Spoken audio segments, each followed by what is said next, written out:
Yeah, welcome back to episode 16. We are back again with another brilliant guest. Welcome, everyone, Dr Áine Mac Dermott. Hey!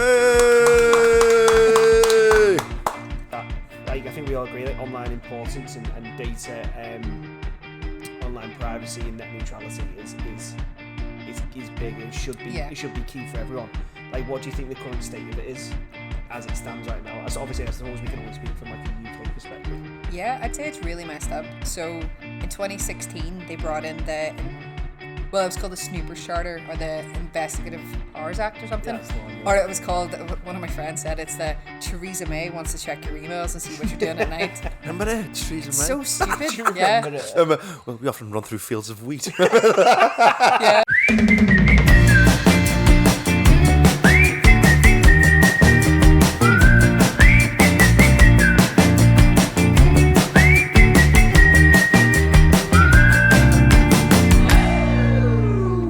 You saw Coldplay? Yeah, I went to see them at the Etihad on, was it Wednesday last week? I think it was. Yeah, they were so sick. Oh. You wouldn't know, like, you've not mentioned it. I've not mentioned it everywhere. Not mentioned it at all. But yeah, welcome back to episode 16. We are back again with another brilliant guest. We've had 5 on so far. Were they 6 guests now? We've had the 2 Ians, we've had Stupid Genius, Dr George Wilson from the sport department. Yeah, so it'll be 6. 6 guests, yeah. 6 guests. So, welcome everyone, Dr Áine Mac Dermott. Hey! You started that off, didn't you? Who was The it celebration? Yeah, but we didn't do it for Ian. Yeah, the first one. Welcome, Dr Áine Mac Dermott. We just went, "You're all right, Ian." And then every guest we've had on since, it's been like his big celebration. yeah. So I feel bad. Yeah, we just celebrate now. We say, like, what are we doing today? It's like celebrating. So obviously I know you from John Moore, so we've had a few run-ins at various events and stuff. So Good run-ins. Good run-ins, yes, very positive. Or else you wouldn't be Yeah, here. that sounds Yeah, I'm like- confrontational. What a But few if you run-ins, me run-ins- and you, haven't we? I've got a bones to pick here. You're like, well, I've got beef with Anya, so let's start with that. Yeah, Anya's only here because she's got some words Yeah. to say. Yeah. I've got a bone to pick with you, son. Yeah, just a 10-minute rant and walks off. You know you. So we know you as a researcher, John Moore's a lecturer. But how would you describe yourself if someone to go, Anya? How would you who are you? What do you do? Giant nerd. Yeah. Oh, Let's start with that. But I love football. I love music. Massive Reds fan. Been coming to Liverpool since about 1996 every year for the football. Yeah. And go to all the European games, Europa League and all Wow, that. really? Yeah, every season. Like, probably shouldn't say this, but if I'm teaching on a certain day and I'm like, the lab is not going till 6, I'm going to the match today. going to the match. I'm like, we're going to finish early. It's fine. Priorities at some point. Yeah, I'm going to Madrid. Yeah. Well, I'd say the annoying thing is I've been to like every European game of the last like 15 years. I've never actually qualified for a final ticket in any of the draws. You'd never give you one? No, every time I've been to all of the qualifying matches and then you put your name in for the draw, never got it. So you've not been to any of the recent finals, Nope. but you've been to all the groups. Every other game, group that's stages, so all that. shit. Obviously, the last few seasons we've qualified before the group stages. Yeah, we've automatically went in, but So yeah. how does that work? Like, how does the it just a seed ballot? work? It's like it's a ballot. Yeah, I've never been successful. I was really bitter about Paris because it was close and actually meh. Probably best not And going. actually, because we're now in the Europa League for next season. Yeah. The Europa League final is in Dublin. Shut up, yeah. So I mean, I'm like, yeah. oh, it's fine, yeah. You're not from Dublin, no, are you? No, I'm from Belfast. Yeah. But Ireland, it's not too far. It's Yeah, really not small. far. Yeah. And what's a flight like? 15 quid if that. Yeah, or you just Something get the daft. boat. Yeah, me and Ryan, Anya, we're planning a trip. Was it to Dublin or Belfast? Dublin, I think it To was. Dublin. Because Ryanair do like stupid, like, Oh my God, you can yeah. get return Cheap flights like flights. 25 quid, I think, when we were looking. We were like, if we get up and get like the 7 a.m. flight, the earliest one they do, Yeah. when we get to Dublin at like 10 a.m, have a day in Dublin getting bladdered, and then the last flight back to Liverpool is about 10, half 10. Yeah, so it got you back about 11. We said we'd be back in town at midnight. Yeah, oh my And then God. we could stay out all night in Liverpool. So many people do that. I definitely recommend it. I'd say though, I've told like everyone and anyone I know who's been to Dublin, there's a place in Dublin called Temple Bar. Yeah, I've seen. Everyone loves it, don't But they? Temple Bar is the dearest bloody bar in Dublin. But if you go round the corner, everything is so much cheaper. Everyone loves that Temple I always Bar. tell people, like, go to Temple Bar, get a picture outside Temple Bar, and then just go round the fucking corner. Yeah. And then they don't. And all these WhatsApps like, oh my God, Temple Bar's amazing. I saw all these people. A round of drink was like €50, and you're like, there's like 4 of yous. Yeah. So that's the thing, because when I went Dublin, I just couldn't find a cheap beer, me. I was looking around for ages. And then in the end, I think it got to the last day and we were just like, right. Everyone fucking loves that Temple Bar though. Everyone who goes puts pictures. It's like I when you don't go to even the know Dam, why. everyone It's goes to that alright. bull. Everyone goes to Amsterdam, there was that bulldog, don't they? The ball, yeah. I think actually one of my Scouse friends told me to go there, and I went there with my brothers. It's just a pub. Like, Yeah. you Yeah. think something special's going to happen and you just sit in there and I was in go. Amsterdam for 7 hours and I went bulldog. Yeah. Yeah. I was there for a few days with my brothers, and we ended up up in Dam Square, and we ended up just going down a wee side street and finding this pub because my brother wanted to watch the football. And I text my parents like, oh, we're in this wee Irish bar, because, you know, Irish people find in Irish bars. But it turns out it's like the bar that they found when they were in Amsterdam about 10 years ago. I was Shut like, up. fuck off, no way. Like, what are the odds? What's the big fame? The Grasshopper. Everyone goes there in the Dam. Don't think can't- I've been. I can't And say then, I'm a I don't know huge- why loads of Scousers go to fucking Lost. There's a place called Lost. Is that like a tech dance? No, Or it's just was like a coffee shop, but it's like Oh, is been it? Yeah. it's like been preemptively like it taken adopted by Scousers. You know what I mean? But yeah, over? Scousers get everywhere, man. Scousers That do, is man. true. Rule the world. So, I think you've seen a few podcasts. I think you know what section's coming next. Yep. It is the breaking the ice section. So as we say, when we have guests on, Yep. I like to ask them 3 highbrow questions so we can get to know the guest, break the ice, and then we can get Took into. me, as I always say, took me weeks to put these together. Took Unfortunately, me it actually fucking did. ages. It actually did, yeah. Crafted these, like, how'd you get to the core of someone? Went over it a million times, we crafted it, collected data, analysed it. No, that question shit, redo. We actually did have like a brainstorming session on this, and it took us did, yeah. it took us far too long to get these questions. So the first one is, what is your favourite sandwich, butty, sarnie? I was hoping you wouldn't ask me this because I am so weird, right? I hate salad. I hate mayonnaise. I hate coleslaw. Lettuce has a smell, unpopular opinion, because everyone says it doesn't. It fucking does, and I hate it.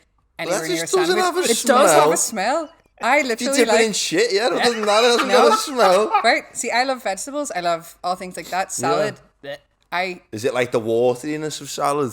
don't even know. It's just, it's disgusting. That's where tomatoes and all that. Blech. Cucumber? Oh, I fucking hate cucumber, Cucumber as well. is bad, to be fair. It's the devil's I food, think that. when I was a kid, I ate a burger that had a gherkin on it, and that just like Just ruined me that for set you life. off, Yeah, alright. I think it So, might be the water content, you know? I think so, but genuinely, lettuce has a smell and it's fucking disgusting. It doesn't. My Lettuce partner's doesn't stink vegetarian, up and he's anything. like, all he fucking lives on is rabbit food, and he's like, you're imagining this? I'm like, I'm bloody not. I'm gonna have to Fresh go- lettuce, I'm gonna bit go of around salt. No, I'm gonna get arrested later because I'm walking around Asda and just smelling lettuce. It does. So my favorite sandwich would be a ham sandwich. The classic. I'm not Tesco. You get it, just ham. Just ham. I don't even like mayonnaise. I moved to England and everyone fucking loves mayonnaise, and My I'm like, girlfriend hates mayonnaise as I have well. mayo on like Disgusting. effing me. Yeah, it's or bad for and you, actually like. going Not back good to, to be doing that. I think it was Jarmo's one when he said about like, oh, he wants nice bread and peppers and all, and I was like, you know what? Yeah, if I go to Subway, I'll get like ham, pepperoni, salami, and then peppers. And they're like, do you want salad? No, it's just peppers. You avoid every bit of salad. I don't like it. Just peppers. And then a bit of chili you sauce. can't be walking out of Subway with a dry ass fucking butty, No, but man. the chili sauce helps. But like, I hate it. I can't. So What sauce on the sub So then? the chili. Chili, sweet The chili. Sweet chili. That's decent. Yeah. Yeah. So To be fair, I love a good meat sub, but if the salad option's there, yeah. the only reason salad's not going on my sarnie if I'm in ours and there's no salad in, and I'm like, I have to bang ham No, on to be this. fair, sometimes I actually do just go, you know what? I can't be asked today. Classic. No, a classic ham. I mean, no one's going to argue with ham, are they? Yeah. No, you can't go wrong with a classic ham butter, I don't think. Who was it? It was the Stupid Genius girls who someone said like proper, Oh, was a theirs proper was so Tory bad. butty. Was one of their their one of their daddies was a baker or something? Yes. Yeah. I mean, again, I still just like I think one of them said like an open top sandwich. And I was like, where are we? Moose coffee or Sweden something? Swedish people. Like I have a lot of Swedish friends. They love open top sandwiches, and I'm Yeah. like, put a lid on it, just, Yeah, just yeah. squish it. Yeah, like the whole point of a sandwich is the convenience of being able to grab it with both hands Yeah. and eat Yeah, it. if it's open top, it needs to be on a plate, really. Well, Because you're going to know you're it's going to gonna drop fall. something That's a out. knife Yeah. and fork job then, isn't it? Yeah, it's a knife and fork job. Yeah, and you don't want to be that weirdo eating a sandwich with fucking cutlery. Like, Oh yeah, I hate them people who eat pizza with fucking cutlery. yes, I went to uni with someone who did that, and we were like, You go on a What are you restaurant doing? and it's like, you might be like, I don't know, having a pizza before you go for a drink and like they're like that and you're like protecting your clothes or something. I don't get like, your hand don't want to I get used greasy. to say that about wings, but I've ate wings with knife and fork before. Shut up, Chicken lad. wings? But like proper spicy ones. Lad, I'd walk Ryan, away. you've went down in my I estimation. know. I'm very it was. disappointed. I can't remember where it How was. do you even eat wings with a knife? It was not efficient. It was not efficient. Who were you with? Because I mean, a normal person would eat chicken wings. Like, No, so I was Yeah. eating them, but then the problem was the sauce was like horrifically spicy. You didn't want to eat it. Said it was on my fingers, and then I was like, there was like, you lick your fingers, and this is just a fucking hellscape cycle. This, it's like you get over it, then you got it on your fingers, and then you got it. I was like, knife and fork job. Just need to get these finished because I pay for them, so I'm not leaving it. Yeah. Sometimes I get wings like my girlfriend, and she basically doesn't eat the wing. It annoys me. She just like So Leaves much on it. bits? bites a little bit, no. bit, puts the wing down, and I go, gives the wing. So I'm like that, like sucking each end, and like pull out the bone and put it back down. Like I'm paid for these 15 quid, and you just bite nibbling Yeah. No, them. people who don't get all the meat off the bone, that stresses me out. that is stressful. It is. But ham sandwich, I don't mind. No, that. yeah, it's good. I don't mind that. It's a nice That's a decent middle one. of the road, but I like it. Very boring, but yeah, Tesco does just ham, and I'm like, yes, you're targeting my demographic, of people who don't like things. But yeah, Yeah, it should be called ham in brackets middle of the road. Yeah. Not offending anyone with that. Just like I am pleasant. there's nothing worse when you try to have a sandwich and then you realize there's mayonnaise in it. Because I'm there in public and it's the like I just hate it. hate it. So hate if you go to Mackey's, you one of them down the thing, yeah, can I have that? Take the mayo off, like yeah, no mayo. that's why I like those like little screens where you can put stuff in. Oh, because you can adjust, can't you? Minus, burger and bun. That's it. Yeah. Or chicken nuggets. You can never go wrong with chicken nuggets. Chicken nuggets are unbelievable. Yeah. Like. Did you see that guy? So this proper off track. So this guy ordered a McPlant, but he's a veggie, not a vegan. Right. Took all the salad off. So he ordered the McPlant, but he doesn't like vegan cheese. So he took the vegan cheese off and then ordered like a cheeseburger, but without the burger, the bun, and everything else, just a slice of cheese. They wouldn't serve him. Wait, no. Have you seen this? I don't know if it's him, but I know someone who basically ordered it where whatever way it ended up, he got like 2 slices of cheese and something, or it was like they then just gave him like, here is like a slice of vegan ham and something, and they're like, what the? I think he hit too many things. I don't know if it's the same one, but I think they think people are trolling them. Then Why when they do wouldn't that. they So serve it's them? basically said because it's policy that because they're selling a vegan burger, they don't want to be made out that they've put regular cheese on a vegan burger, so they wouldn't serve it. So they won't serve that guy an empty burger and a vegan burger, but they'll serve me 5 Big Macs. Yeah. Well, I got actually, priorities wrong there. do you? I say shout out to Barburrito. I swear to God, all the students think like Barburrito's I must nice. get paid by Barburrito because I'm like, have you been to Barburrito? It's amazing, so good. Barburrito. You know one. But yeah, but my partner, he's a vegetarian, not a full wanker, not a vegan, thank God. But So we aren't we? But Yeah, your partner's he's- going to be watching this. He's never been to Barburrito before, and he had a uni thing in Manchester, and I took him to Barburrito, and he ordered like the whole vegan. It's called Not Chicken or Oh, it's lovely. yeah. nice. But he's ordering all this, and then I was like, "Could I have cheese on that, please?" And then thank God they went, "That's not vegan." I'm like, "He's not vegan. He's vegetarian." And he's there like, "Yeah, just give. Can I have the cheese, please?" Yeah, you But want the at least they said. Yeah, like if they're at not that point they bothered. then go, "You know what? You can't have this. You're not a full vegan." He was It's like, bad that, innit? but That places do just go, no, you're not having your food how you want. Well, at least they said though, because I have friends who've been vegetarian or vegan selectively for years, and I didn't know until I started going with my partner that like wine's not vegetarian. There's so many alcohols that are not vegetarian. Like wine is, I'll not explain it, but Google why wine's not vegetarian, and I didn't know this. Same with like Parma ham cheese. Parma ham, yeah. What's it called? Parmigiano. I I thought you said Parma ham. I was like, well, Parma ham's ham, what's it called? You did say Parma ham. I was going to say I can think of one Parmesan. very big. Parmesan, that's it. Yeah. All, Yeah. animal that's fats it. in it. Sometimes right. it's animal fats, or sometimes it's Yeah. like things that they used to color in, and I was like, fuck. Although I say mind blown moment here is pot noodles are vegetarian regardless Oh of yeah, flavor. chicken, pot noodles. And I that. was yeah, like just yeah. ban him like bland as fuck stuff, and he's like he was eating the meat one day or insert any flavor here, and I was like, What are you doing? what are you doing? You've been a vegetarian since you were 21. What the fuck? And he's like, this is just food flavoring. Like none of this is like a thing. That's the thing. No, you can probably eat like spam as a veggie because there's fuck all meat in it. You know what I mean? That's just processed It's just nonsense there. congealed jelly. You know what I mean? Wow, there's a fly in the room. Get out of here, kid. Right. So next question. You feeling a bit fancy? You're hosting a dinner party. So who are the 3 guests you'd invite, dead or alive? So you'd bring them round and host your dinner party too. Okay, so I'm gonna Anyone ever. I'm trying to think. I sound like a loser, but step 1 would be my dead cat Baggy. I give off cat lady vibes if you haven't got that yet. Fucking all the Baggy. people. My cat. Baggy's my cat's coming so along. brilliant. Baggy's right. So that's my fantastic. cat. I thought my cat was a boy, and I named the cat Frodo Baggins. If you're getting nerd vibes. And then when we went to get him neutered, we found out that he was a girl. So then they became Baggy, and they were just like a really chill cat. Like Yeah. just She's got I a don't good know. temperament and that. Yeah. Just and then It's she the first died. person who's invited an animal. Like. It is that. Yeah, and That's she died when I was doing my PhD, so it was sad. But Oh. I'd have her. How did you not know it was a...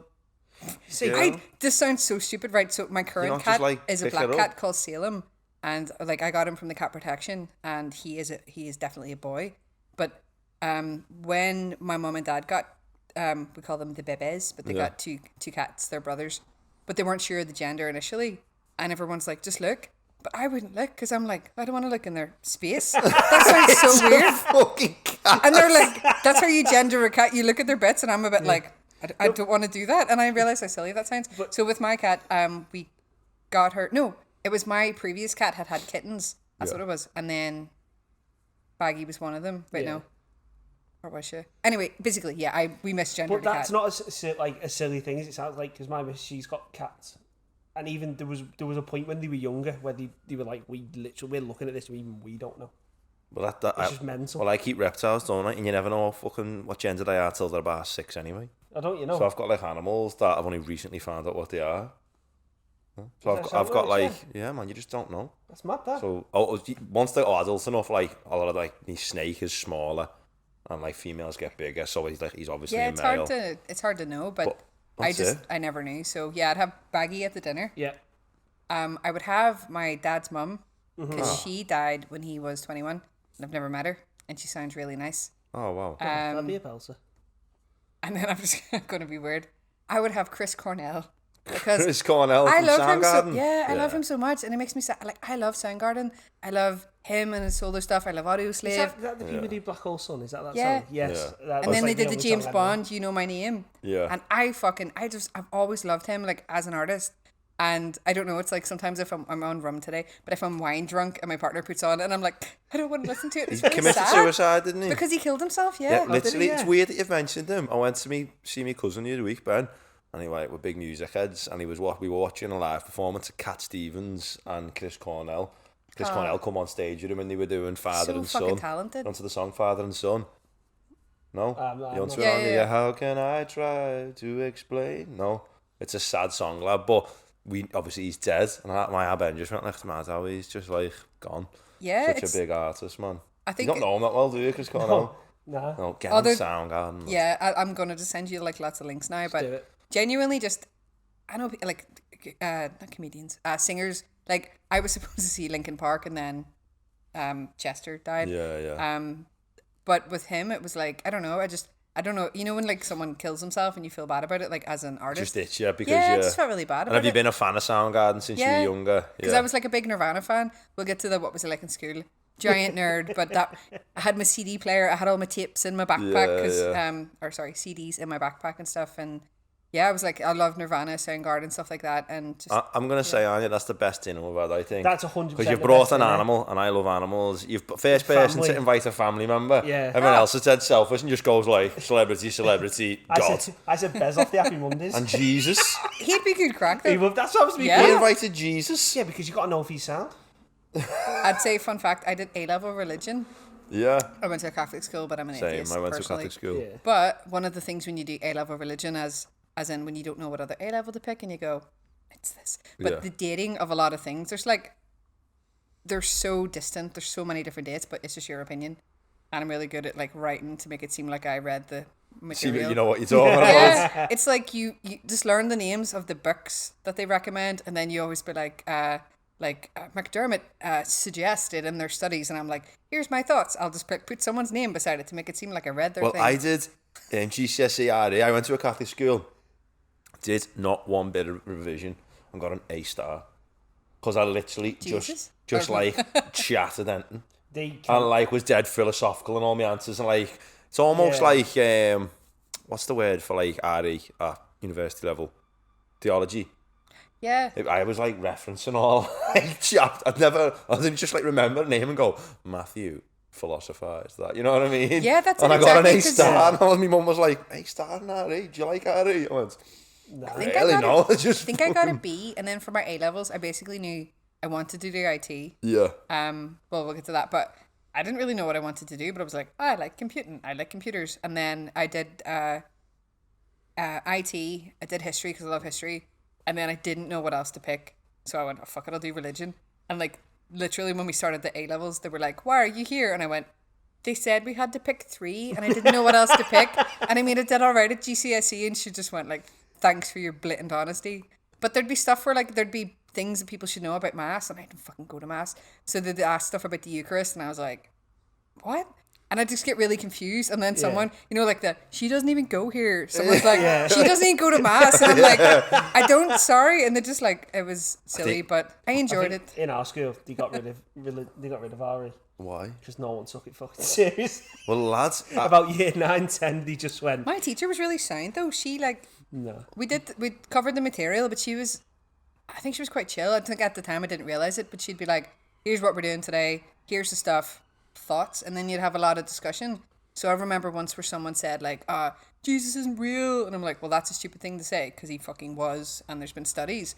And then that person got put out, but then I put something up one time where I said, I watched this thing on, like, they keep changing the name, but it was like the Discovery Channel or the History Channel or something. Yeah. And it was actually a lot of the places where people thought that Jesus did certain events in the ground and in the thing. Yeah. It turns out a lot of the plants that people were having, it was like LSD and all these other things. or like having hallucinations. Yeah, so and I that, said, yeah. like I said, genuinely, if people think Jesus walked on water or well, that's not a could good just example, been- but other things, I went, genuinely, they might have think that happened, but actually it didn't. They were just tripping. And There's I was, loads of stuff like that, isn't there, where they think like hallucinogenics were getting, or psychedelics, were getting used thousands of years ago, and they feel like a lot of stories have but I think come they didn't maybe quite from realise. trips. So I was saying this, and then this person was like, well, why is she not getting thrown out? And my teacher's like, yeah, but I didn't just pull this out of air. I was like, I was asking their thoughts on this thing, and she was a bit like, but I mean, everyone has faith, and maybe it happens. And I was like, I mean, did it though? But again, maybe they thought it did. I don't know. I think it always, like, I had 2 RE teachers, and one of them was like super religious, and one of them was an atheist, but was really interested in RE. Do you know what I mean? Like, loved it. And like the study of it. he just, and I couldn't believe it. Like, you know, what religion are you? And he went, I'm an atheist. And he was like, you teach RE, you've done it at uni? He went, yeah, I just love it. You know, I just love the history of RE and religion. He said, but he was an atheist. But one of them, Mike's family was sort of tainted by it, because like, by RE, because like one of the teachers won't mention his name. My cousin just kept used to mention the Ouija board around him. And he was that much of like, he was so into his religion, he'd get to defend it and go like, don't say that. Oh, God. And I Bennett go like, sir, you know the Ouija board? And he'd go, I've told you to stop mentioning the Ouija board. And then like, because I was his little cousin, He hated you. I don't think he hated me, but like, he just was wary of He me. had something. Yeah, like he's Ben's cousin. Have you guys saw the comedian Daniel Slosh? Yeah, he's Sloss. Scottish guy. Yeah, Scottish guy. I love him, right? But he's a bit like, he does stuff where he'll say things and then religious people get annoyed. And he's a bit like, I'm sorry, but if my little joke has shaken your belief in your thing, then I mean, maybe you have a You need problem to with look at yourself. yourself more. Yeah, look at yourself. Maybe it's not a me thing, but he says stuff like that. Like, yeah. He's class Daniel Sauce. I've seen him on a few things. Like, he's brilliant. hilarious. So the last question then in Breaking the Ice is, what is the worst job you've ever had? Okay. Where you think if someone said go back there tomorrow, Not a chance. you wouldn't. For 10 G's, you still wouldn't go. I've had like a lot of jobs. I've done everything except for bar work. Yeah. But I Yeah. wanted to do bar work, but they wouldn't fucking hire me. I used to go to this place and I was like, I would like to do this. I need a job, and they didn't. So I had one job where basically I got hired to sell chocolate, and the lady I needed the job. I was between PhD funding. And while I enjoyed it, I didn't quite like how she spoke to me. Yeah. She was very rude sometimes, and basically like would be set. I used to, you know, the University of Liverpool, and they have like a farmers market. Yeah, thing. yeah. I used to work at that. Oh, shit. But you'd be like, it starts at 9. I had to set up at 8. Yeah. And then sometimes I get phoned at 10 to 8, like, where are you? Why are you not here? And I was like, I am on my way. And she's like, you should be doing this. And I'm like, and I'm one of those people, like, I'm from a working class background. I'm a bit like, if you want me from before 8, you'll pay me from before 8. Yeah, so I was like, you'll see me when you see me. But then you'd get there, and then it was You'll kind of. see me when you see me. She'd be a bit like, 12 o'clock. but she'd be a bit like, oh, you had a bit of an attitude earlier. And I'm like, I didn't. I'm like, anyway, it was. She was just funny with you. Yeah, and I just was a bit like, right, okay. So was the farmers market in like Abercrombie? Abercrombie's. Yeah, is that where it was? Yeah. Yeah, just on that wee square thing. Now, yeah. They still do it, don't they? Sometimes. Yeah, but I had this really bad habit of going out the night before. So people generally I'd be turn there, up. and then I'd be like hungover, and then I'd wait till like the people selling like fucking burgers or something shredded something on the next thing. I'd be like, oh, I'm gonna buy some of that, and then like some friends would come see me and bring like Coke Zero, which was nice. But I enjoyed that job, but I think and also in my interview, so I live on the Wirral. Yeah. I've lived on the Wirral for 5 years. At this time though, I lived in Everton. And I had to go all the way to New Brighton for this job interview. Like I had an interview to be like, can I sell chocolate on a market stall, please? And I went up, and then she'd ask me like maths questions, like, how do you do this? What if someone gives you this? And I'd answer it. And then I had to like build a box and then tie a bow on it and stuff. And I'm shit at bows. And she told me that like when she hired me, I got the job, spoiler. But like for months she'd be like, I thought we said you'd work on your bow tying skills, and I'm like, I'm still just shit at tying bows. What, you were just like past it and then never did it, just did it when you were there. I would practice, but I'm just not very good at that. I was like, so there was that job, and then I'd say shout out to Jarmo when he was talking about when he worked at Aintree. I also used to work for.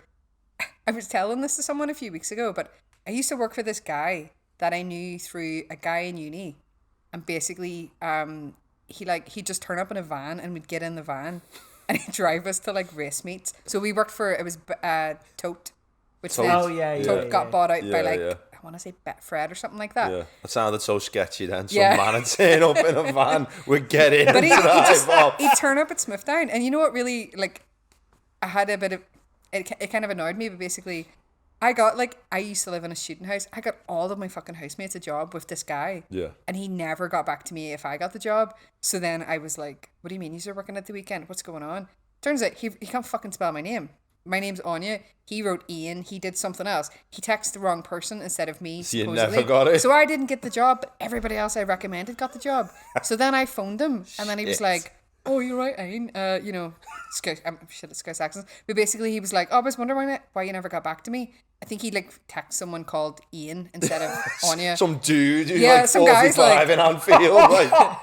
Like, some guy's like, I mean, I could do that at the weekend. Anyway, so basically we do this. That's fine. Again, I'd say another funny thing is like one of my friends from uni, Eddie, he did computing and maths back, I think it was Malabar was saying when it used to be computing and maths. Yeah, it was started originally. Yeah, so when I was at uni, like he did computing and maths and stats maybe. And I worked with him, and I worked with like some of my other friends. But I was the only person all the events that we did. So you start off, you get your money, you get your float, you put it in, you cash out, etc. And like one time my friend Eddie was like 20 quid down, £25 down. You sign this form basically saying like, oh shit, I must have gave someone the wrong money. And when we got home, like that night, he realised that he just hadn't taken his whole kitty out, like a bag of pound coins in his bag. He was like, "Does anybody want pizza?" And we were like, "Hell yeah!" So the thing with me though was like, I think every time bar one, I broke even. I always just had, I was perfect with the numbers. One time I was 5p down, and it annoyed me because I didn't have any 5p's, and I don't know how that happened. But what that annoyed you was when you were working on it? If you're 5p down. I'd be like, how the fuck was I 5p down? Like, if you're like a big number, you have to sign a form. But I was like, how am I 5p down? But I think maybe just someone counted up wrong. Anyway, so it got to the Grand National, and we'd been working there for a few days. And some of my friends they met Rafa Benitez. They were in all the celebrity things. Everyone met everyone and was getting all these big tips. And I was just like, I mean, it's all right. It's all right. It's all right. Yeah. I was like, I'm having a nice day. It was really fucking warm. We had to wear stupid feminine clothing and it was really annoying. But what got me was that the person that I worked for, they kept trying to come talk to me. So I was in this booth, and when the national, like the big race happened, my supervisor was like, "Oh, everyone should go outside," and I was like, oh, "I'm not arsed," thinking I'm not really into horse racing. I bet on it, but nah. Yeah. But anyway, so she was like, "Oh no, everyone should go out," and we're like, "Okay." But before this, the person I worked for, someone kept coming up and trying to talk to me, and I was like, I'm really busy. What's wrong? And they're like, I'll chat to you in a bit. Okay. Fast forward to the end of the day, I'm tallying up, and I'm like like 250 or 350 pound down. And I was like, what? So basically, whenever you get certain amounts of money, you fold it in such a way that you put it into the thing. Yeah. Anyway, basically what had happened was, because they phoned me later, so I had to go sign this form, being like, I was like really upset, like, I'm down so much money, what the fuck? And my supervisor's going, it's all right, it's fine. And I was like, no. And all the people I worked with, because I'd been working with them the last few days, were like, shit, we'll help you count. And I was like, what's going on? And I was really upset about it. You're thinking people are going to be thinking I've robbed the like I've city, robbed them. So I'm queuing up anyway. And so you have to go and you hand your float back in and you hand your stuff. And I was there. And then this lady who'd been trying to talk to me all day, she pulled me aside and she goes, it's okay. And I'm like, what do you mean? And she goes, you're going to tell me that you're down money? I went, how the fuck do you know this? I'll explain all later, but it's okay. And I was like, what? Do I need to sign the form? She goes, you don't need to sign the form. It's okay. I thought this was going to happen. I'll talk to you later. And I was like, what is she on about? Anyway, so she phones me like 3 hours later. Turns out the supervisor that I had, every other time she'd been on race meets over, say, that year, every new young person she works with was down. So basically, she'd fucking robbed them. She was robbing people. They'd set up a secret camera in my booth to catch this lady robbing people. And they thought, we'll put her with Áine because she's always breaks even. And all I kept thinking was, I wasn't wearing my shoes most of the day. I was in flats and I was like, I'm really sorry I wasn't wearing shoes. It was just really warm. You're fucking worried about the shoes. I want to see it enough to fucking they're there CCTV and I'm like, it's a bit fucking warm in here. You think they'd give a fan? And I'm just there being like, whatever. But yeah, it turns out, so basically they put me with this lady and then they finally could prove that like she was robbing people.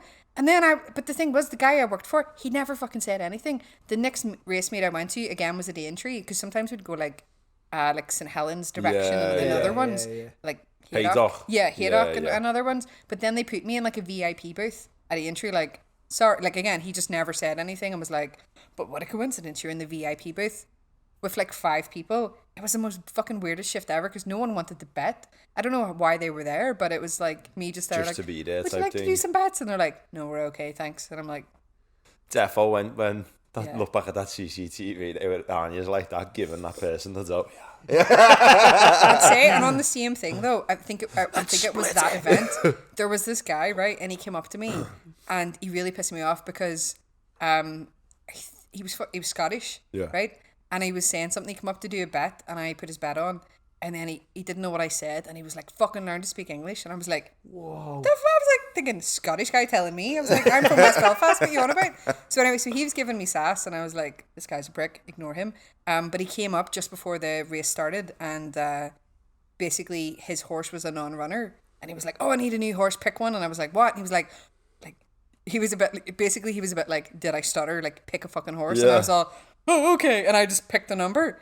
And then his horse won, and he won like 1,200 quid. Yeah. He did give me a tip actually that time. Did he? Yeah. But I then got shouted at after because there's a button where you're supposed to just hit like a random thing. I just went, oh, you picked number 9, have number 9. I didn't know. So yeah, I'm pretty sure that was like either the same day or the same event. But it was kind of after that where like I was finishing my degree and I was thinking, I fucking hate people. Because everyone's rude to you. You're just trying to be nice, and it's. Because people, they don't see it as that. They're just like, I think want it now. Everyone's experience of bad job seems to be working with customers, you know. Yeah, it's everyone hates the customer jobs. And it's like I'll turn up, I'll work, I'll do this. It's just sometimes when people are like being rude for no reason, and you're like, are you being a dick? Just some chill. people, chill out. yeah. Some people, like as you say, you get some nice people, and then some people are just horrendous. Man. Yeah, like my girl, if you were talking about Next and that, and you were working in, what was it, Outlet? You just get people coming in. Wait, like my girlfriend said, you get people coming in going, I ordered something, it's not come. And you're like, there's nothing to do with it. We're shop floor workers. Like, there's nothing we can do. Well, you know what? I'm like getting called all the time. Debbie said, you just both like. my brothers work in retail, and they worked all through COVID. Yeah. And I swear to God, they have the patience of saints because, like, my older brother, he worked in Sainsbury's, he was there like he didn't get COVID. He got COVID for the first time, like, I want to say 6-8 months ago. He didn't get it the whole way through the pandemic, but like people would come in and they'd be like, you know, when you had to queue up outside and stuff. Yeah.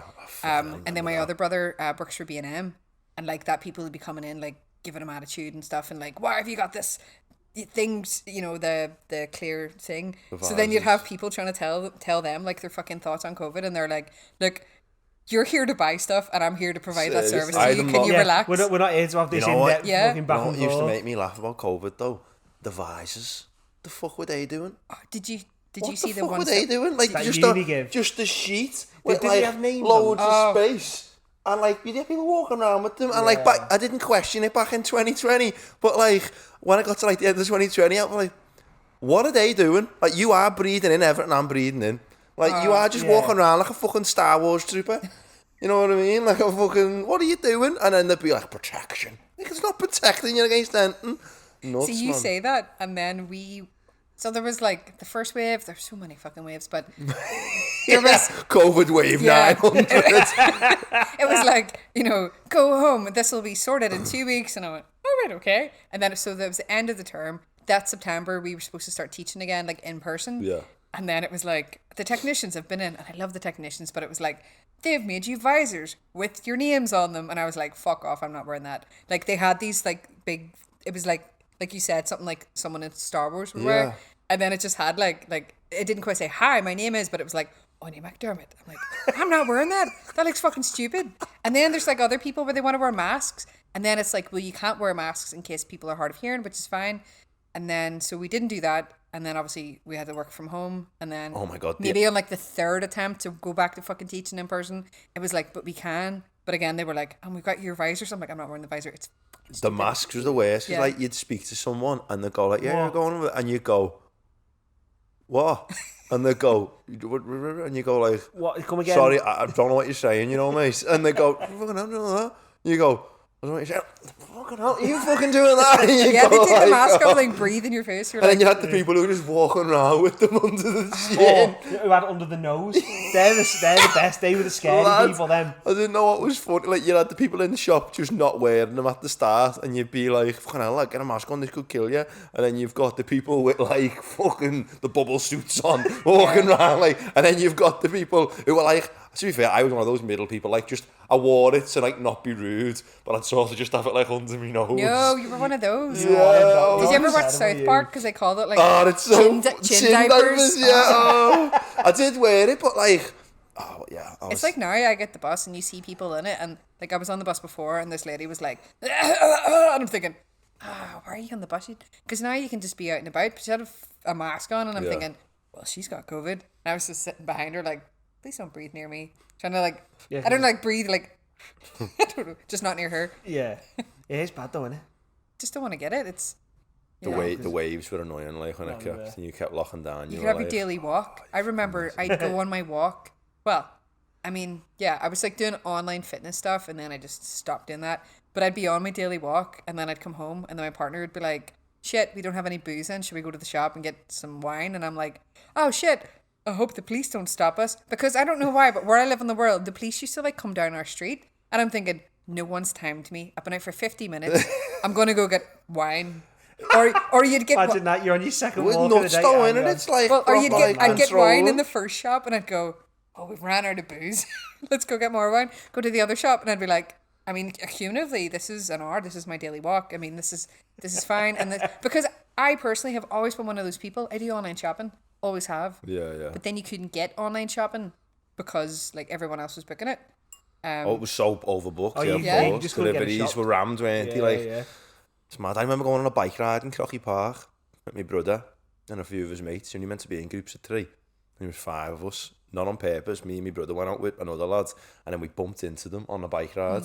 We're like, yeah, we're going on one, just come with us. And we got stopped by like some fella, like as we drove past, had a camera and went breaking the law. And I Jack stopped and went, you messing, mate? Yeah. He went like, I'm sending this to the police. And I Jack went, go ahead, I'll send it to you once. But I thought, how busy are you? Like, we're outside, like, lad, there's people out here. There was, like where I live in Belfast, I live in the countryside, and there's like a famous, it's like a not National Express, National Trust. Oh, like like an outside walking bit. Yeah. And you weren't supposed to travel like so many miles from your house to get to a park. Remember that? Yeah. And I remember like my daddy, he takes he goes for walks up there all the time, and now we've got a dog again, so he goes up there. But during COVID, like, and he'd go on runs, and he used to like have to like plan his routes. Like, I can run X amount distance and then back and blah blah blah.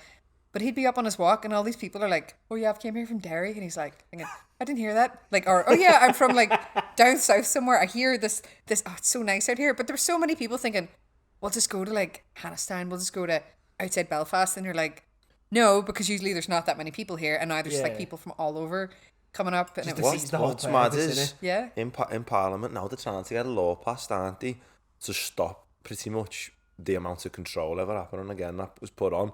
And they were saying how unethical it was that loved ones didn't see family members before they died. My and he granny was saying like how died many of COVID, and my mummy. No one got to see that. No one got to see her. So my granny was in a care home, and I feel really bad.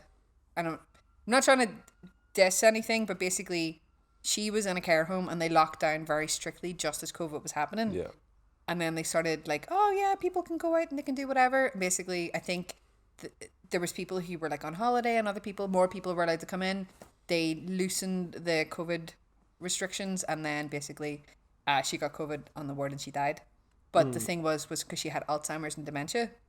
And I think they realized then is that people with Alzheimer's and dementia, with diseases like COVID, their body doesn't quite cope as well. It doesn't react the same way. So so she died of COVID. But then it was like, I think they could only have, I want to say 5 or 8 people socially distanced at the funeral.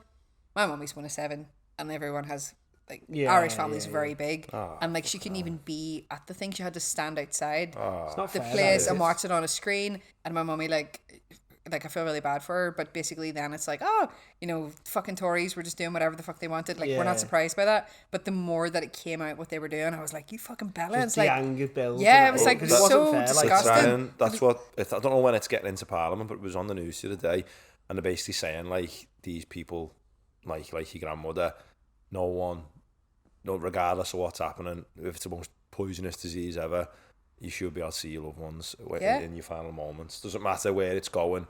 The rights of this person is now, because they need to keep the dignity, he's got to trump everything. And it's mad how we were all like, you know, people were dying, and no one was like, why aren't we getting to see these people? Like, they're dying. And we were like, so normalised, like people dying over FaceTime. Yeah. It's like, we all went mad.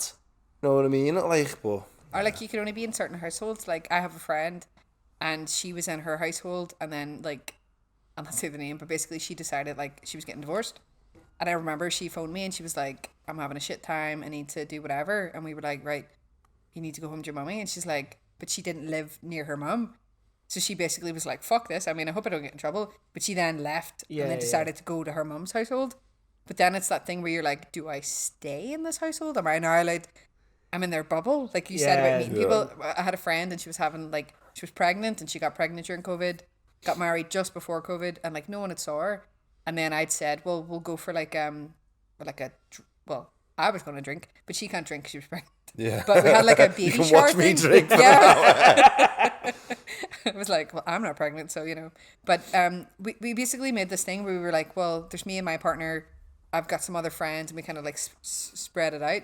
But then she had other friends turning up, and we just sat at this really long table and chatted, but we had to make it seem like we were like just people who turned up. Because actually, I was there first with my partner and some of my friends. Well, one other group, and then it was Remember so all stupid. Remember the food thing as well? You had to have a food. Yeah. People are going in bars, getting a pizza and a pint, Yeah. and then standing with it to have a drink, Yeah. and then they get another pizza with another pint. And it's like, And then- we're just defeating the object here. best Like, bit if was this then- is so bad, they just got people eating pizzas and pints and blagging And that they're then, eating. what was it? And then bars got onto it, and then they were like, yes, you can order food, but it's a 4-hour wait.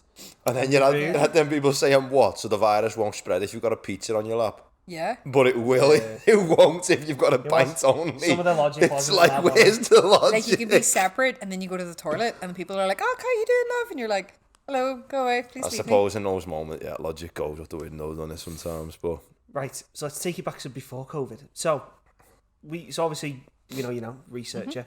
We want to take you back. So what was on you like in school? Were you academic? Were you not? How did that work out? Like, was school and academia something you were good at, wanted to pursue, or? Yeah, I was like one of those kids that just loved learning. I Yeah. loved asking questions. I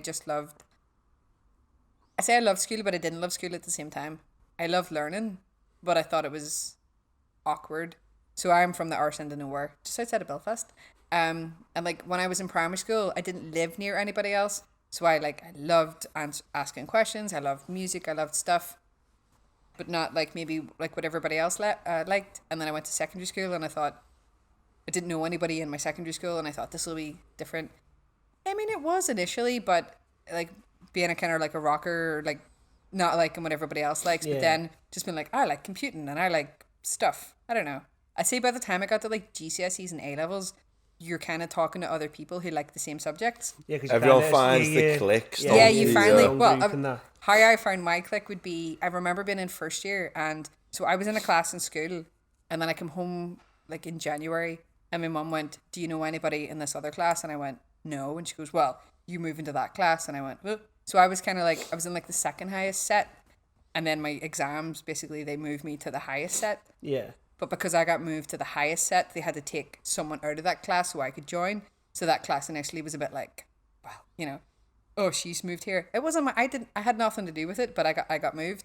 And round about that time, that said the music or the choir club was having auditions, and I don't know why. I just was like, fuck it. I want to do that. Like, I liked singing when I was in primary school. I mean, I like to sing. I don't think I'm a very good singer. So I just kind of like, I was sitting near people. I still hadn't quite met many people that I was kind of like vibing with. And I remember going to this audition, and I had to sing Happy Birthday. And like, and I had to go to like Stevie Wonder version or like traditional? Just, I'd say like a mix. It was a version. It was, thank fuck they don't record things, but I was a bit like, so I kind of went in, sang she said like, sing it this way. I was like, all right. And then this music teacher, Mrs. Freeland, went, oh yeah, you're in the choir. And I went, oh sweet, thanks.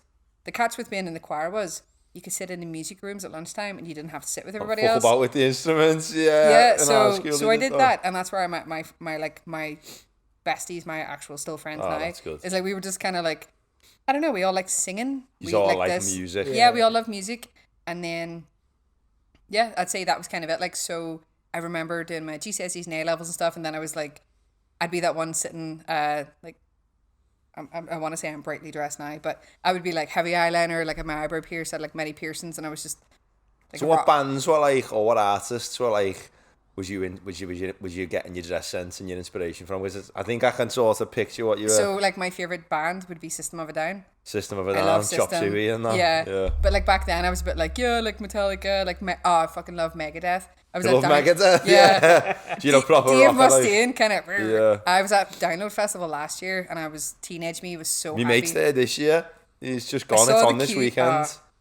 I enjoy Metallica, but I don't think I could do like 2-3 days of Metallica. Yeah. Because but no, I love music, and then I'd have like my CD player, and I had one for ages that, and people won't know this now, it wasn't one of the shock resistant ones. So I'd be sitting on the bus with my backpack, and then I'd have all my CDs in my bag. Yeah. And if the bus jumped, I'd be like, fuck, it wouldn't play the CD, move, right? Yeah. So then I remember like I got like a better CD player over the years, but I used to enjoy like Nirvana and like other bands like that. But the grunge, the 90s grunge phase, yeah. So that was kind of like System of a Down, cool man as well. It's like folk metal. Like, I fucking love it. See, I bought tickets to go see them before COVID. I was supposed to go see them in Poland, and it got cancelled because of COVID.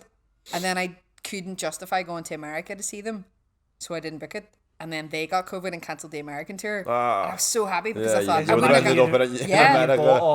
have got the money back. But no, so I'd say my thing is even though I met my friends and we liked the same kind of music and stuff and stuff like that, no one really liked computing. I was just like, so my school was a specialist in performing arts. Yeah. So they really encouraged people to do drama music and stuff. And I mean, I auditioned once for like Fiddler on the Roof. And I got so nervous, and then I went, we don't have enough time, we'll come back tomorrow. I didn't come back.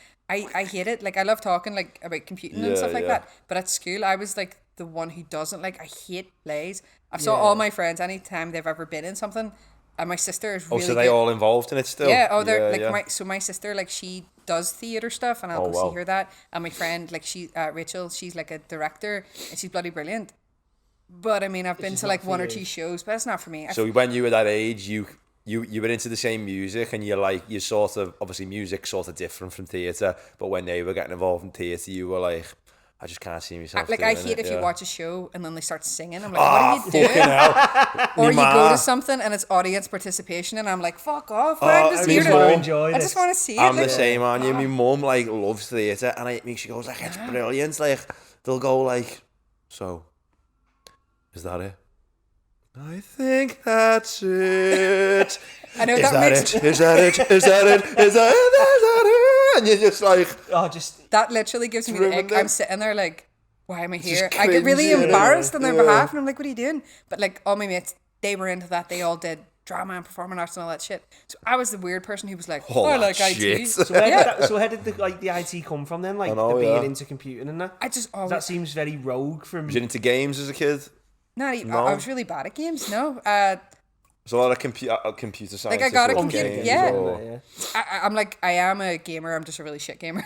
Okay. But like, no, me and Ryan. we got like a computer. Like we got a computer, like a desktop computer. So I was born in 1990, just for context. Yeah. When I was leaving primary school, we got a computer lab, and I was like, whoa. And you could ask Jeeves stuff, and I was like, Jeeves, remember fucking that? hell. And I was there. But when I was like in school, and my daddy got like, he'd get like the Encarta encyclopedia discs, and I'd be like looking stuff up and stuff like that. And I loved going to the library, getting books, getting stuff. But I don't even want to say I had this really good teacher. I liked doing IT, but I liked school, but I didn't know what I liked. And I was doing my GCSEs, and like no one in my family, well, maybe like a cousin, but no one really had GCSEs. So I was like, all right, fuck it, I'll do them. I was the best performing student in IT.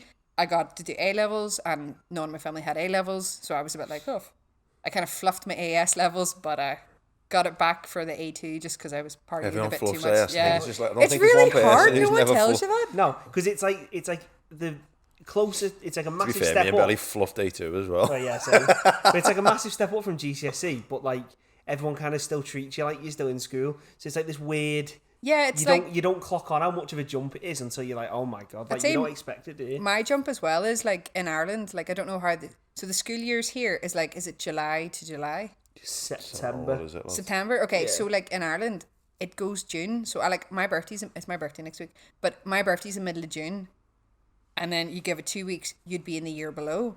So like a lot of my friends, I'm like nearly 9 months younger than a lot of them. Yeah. So It's it's a like lot when I got to 6th year, a lot of my friends had just turned 17. Yeah. Lower 6th, all my mates had turned 18. Well, a lot of them had Yeah. turned 18, and I was like, I just turned turned 17. 17, yeah. So I always felt like I was trying to catch up. But the thing with like a lot of exams is it's fucking hard, and they don't tell you that. But so I have my A levels were history, religion, and IT, and I kept feeling the same IT exam. Sorry, not IT. I kept feeling the same history exam, and I don't know why. Yeah. Like it was like the big credit one, and it was like Nazi Germany, and I got the first time, say it's out of 120, I got 33, and I have no idea why. Just can't. Like I don't know why, and my Yeah. teacher was laughing at me, so I had to do the reset, and then I got 35, and then I was doing. Did you not get like your paper back to have a look They at wouldn't it? give the paper back, and he was like, I was doing the revision classes with the lower 6th, and he's like, well, I mean, you get 40 for writing your name, so I mean, what's our problem? And I was like, all right, sir, but I don't know what I did. I did it for the 3rd time, and I realized I had like an unconditional offer from uni, which I didn't quite realize. The 3rd time I did it, I got 99. Oh, belter. But I Clicked was in the like, end then. it was really annoying me because I don't really like feeling things. Like I'm generally like academically good at things, sports not so much, but I am enthusiastic. But I was like, I didn't know what I was doing wrong because I was revising. Getting the papers back though, sorry, just to interject there. I remember in PE years ago, done A level PE. There was only 5 of us, and after AS, we all got our AS papers back at the start of A2. Or do they give you them back? So you did. Yeah, didn't so do like that? they said, you know, Yeah, so get yours back, yeah. yeah, just to see, because we were going to go for them again. Mr. Donnery said, like, no matter what you get, unless you get an A, Yeah. you can do it again next year, because you might as well, you know, Yeah. the AS class will be there. You give us them all at the end of at the start of A2. Yeah, Sam, yeah, David, Callum, and then we mate Gabe sitting there, and then he goes, right. And then Gabe goes, sir, where's mine? And he goes, Gabe, you got like 7 out of 150. He went, we know what you don't know. You don't know everything. He went, I'm giving theirs back because they can see what they've done. He went, you got 7. He went, you know fuck all. He went, and then he went like, he just sat there. Saving- Sorry, Anya interjecting, Oh, but Jesus. So from A level then, so to uni, so was your undergrad again? So was that when you decided, right, I'm going to focus IT now, kind of thing? Yeah, I'd say so. Right, again, so no one in my family had ever been to uni. And I remember like having this talk with my mum, and I went like, you want me to go to uni? But I was like, I don't even know what I want to do. Like, I was so like, the IT still weren't screaming at you?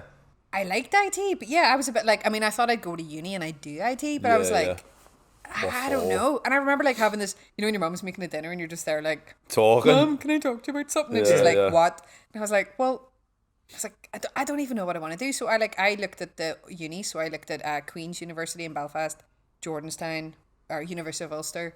Like I had an offer from Queen's University to study computer science, but I was not vibing with it. I went to the open day and I was a bit like, and I thought, I don't want to do 3 more years of making websites and databases, and I find this really boring. And it was actually a friend had said like, oh, I was looking at courses outside of Belfast. So it was literally, I just assumed I was going to stay in Belfast and go to uni and that's where you're do from, something that I find a bit like meh. Again, because I was like, I said to my mummy like, I don't know what I want to do, and she went, if you apply, you don't even have to go, but you at least doing did it. something. You're showing, and then also like when I was at school, they made you apply to tech. Like, if you don't get into uni, you can go to tech, and there's nothing wrong with tech. But I was like, what did he mean, tech? Oh, like a college, like a vocational. Okay. Yeah, like you can go and do like a BTech or like you can go to and I was like, and then they made me like apply to tech, and I was like, well, I'm going to go to uni. I just don't know what the fuck I want to do. So a friend showed me forensic computing, so computer forensics at John Muir's, and literally I read on this course and I was like, oh my god, this is what I need in my life. This is it. And I I showed my daddy all of the dates that there could be open days, and You have to get a plane on a ferry. I was going to say, if my mummy's listening to this, she fucking knows there was a queue. Basically, I showed him all the dates that I could maybe go to Liverpool, and he looked at the dates and basically picked one where he thought we could go to a football match at the weekend. Gonna say, you said you were already coming over weren't you? So thing was, he'd been at a European game midweek, and he flew back to Belfast, and then the next day he took me and my friend over to Liverpool for like a John Muir's open day, and then we went, I think it was a derby that weekend as well, and my mummy was like, are you telling me this was the only date that was available? And I was like, I mean, the only date that kind of worked for what I was thinking. Like, what? Anyway, so yeah, we went to that. As soon as I saw the course, I was like, I need to be here. You. But the thing was, I didn't tell her about Queen's till after I moved to Liverpool. Because then she was like adjusting to me moving away. But again, Liverpool's like a home. Big thing for a mum, though, isn't it? Like, it's all to move. Let's face it, was it the Irish and the Northern Irish in Liverpool? It's not away from home. Exactly. But for her, it was kind of like it's kind of like not going to University of Liverpool and go to John Muir's. Well, actually, yeah, I did not go to Queen's, which is a Redbrick uni, and I picked John Muir's.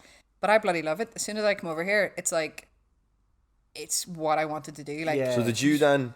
When you come to do your undergrad forensic computing, did your dad come over to meet you for the games? Yeah. Yeah, so like you were on to you, weren't you? You were just I was laughing about this the other day. So we registered for uni, and it would have been on a Saturday, and it was Liverpool were playing United, and it was a 12:30 kickoff.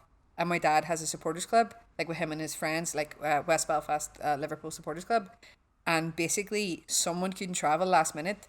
And I had to go register at uni. And again, I don't know why they did it at the weekend, but he phones me about 11 a.m. and he goes, can you get up to Anfield? We have a spare ticket. And I was like, yes. And I was in the queue to get my student card, and they didn't have it. And I had to queue up, and basically it must have just fell out or something. I had to get my photo taken and all. And they were like, oh shit, we have it on file. We could just print it. And I was like, yeah, cool. This up. And I remember like getting the bus up, like in match days, the bus only goes so far. And I was like legging it up to the ground. And I eventually met up with them, and I got to go to the game. But my daddy was saying, like, some of his friends were going, I saw someone who looks like Áine, like on the bus running, and I was like, yeah, that was me. That was. So have you got a season ticket then, Áine? No, I've got a membership. A membership.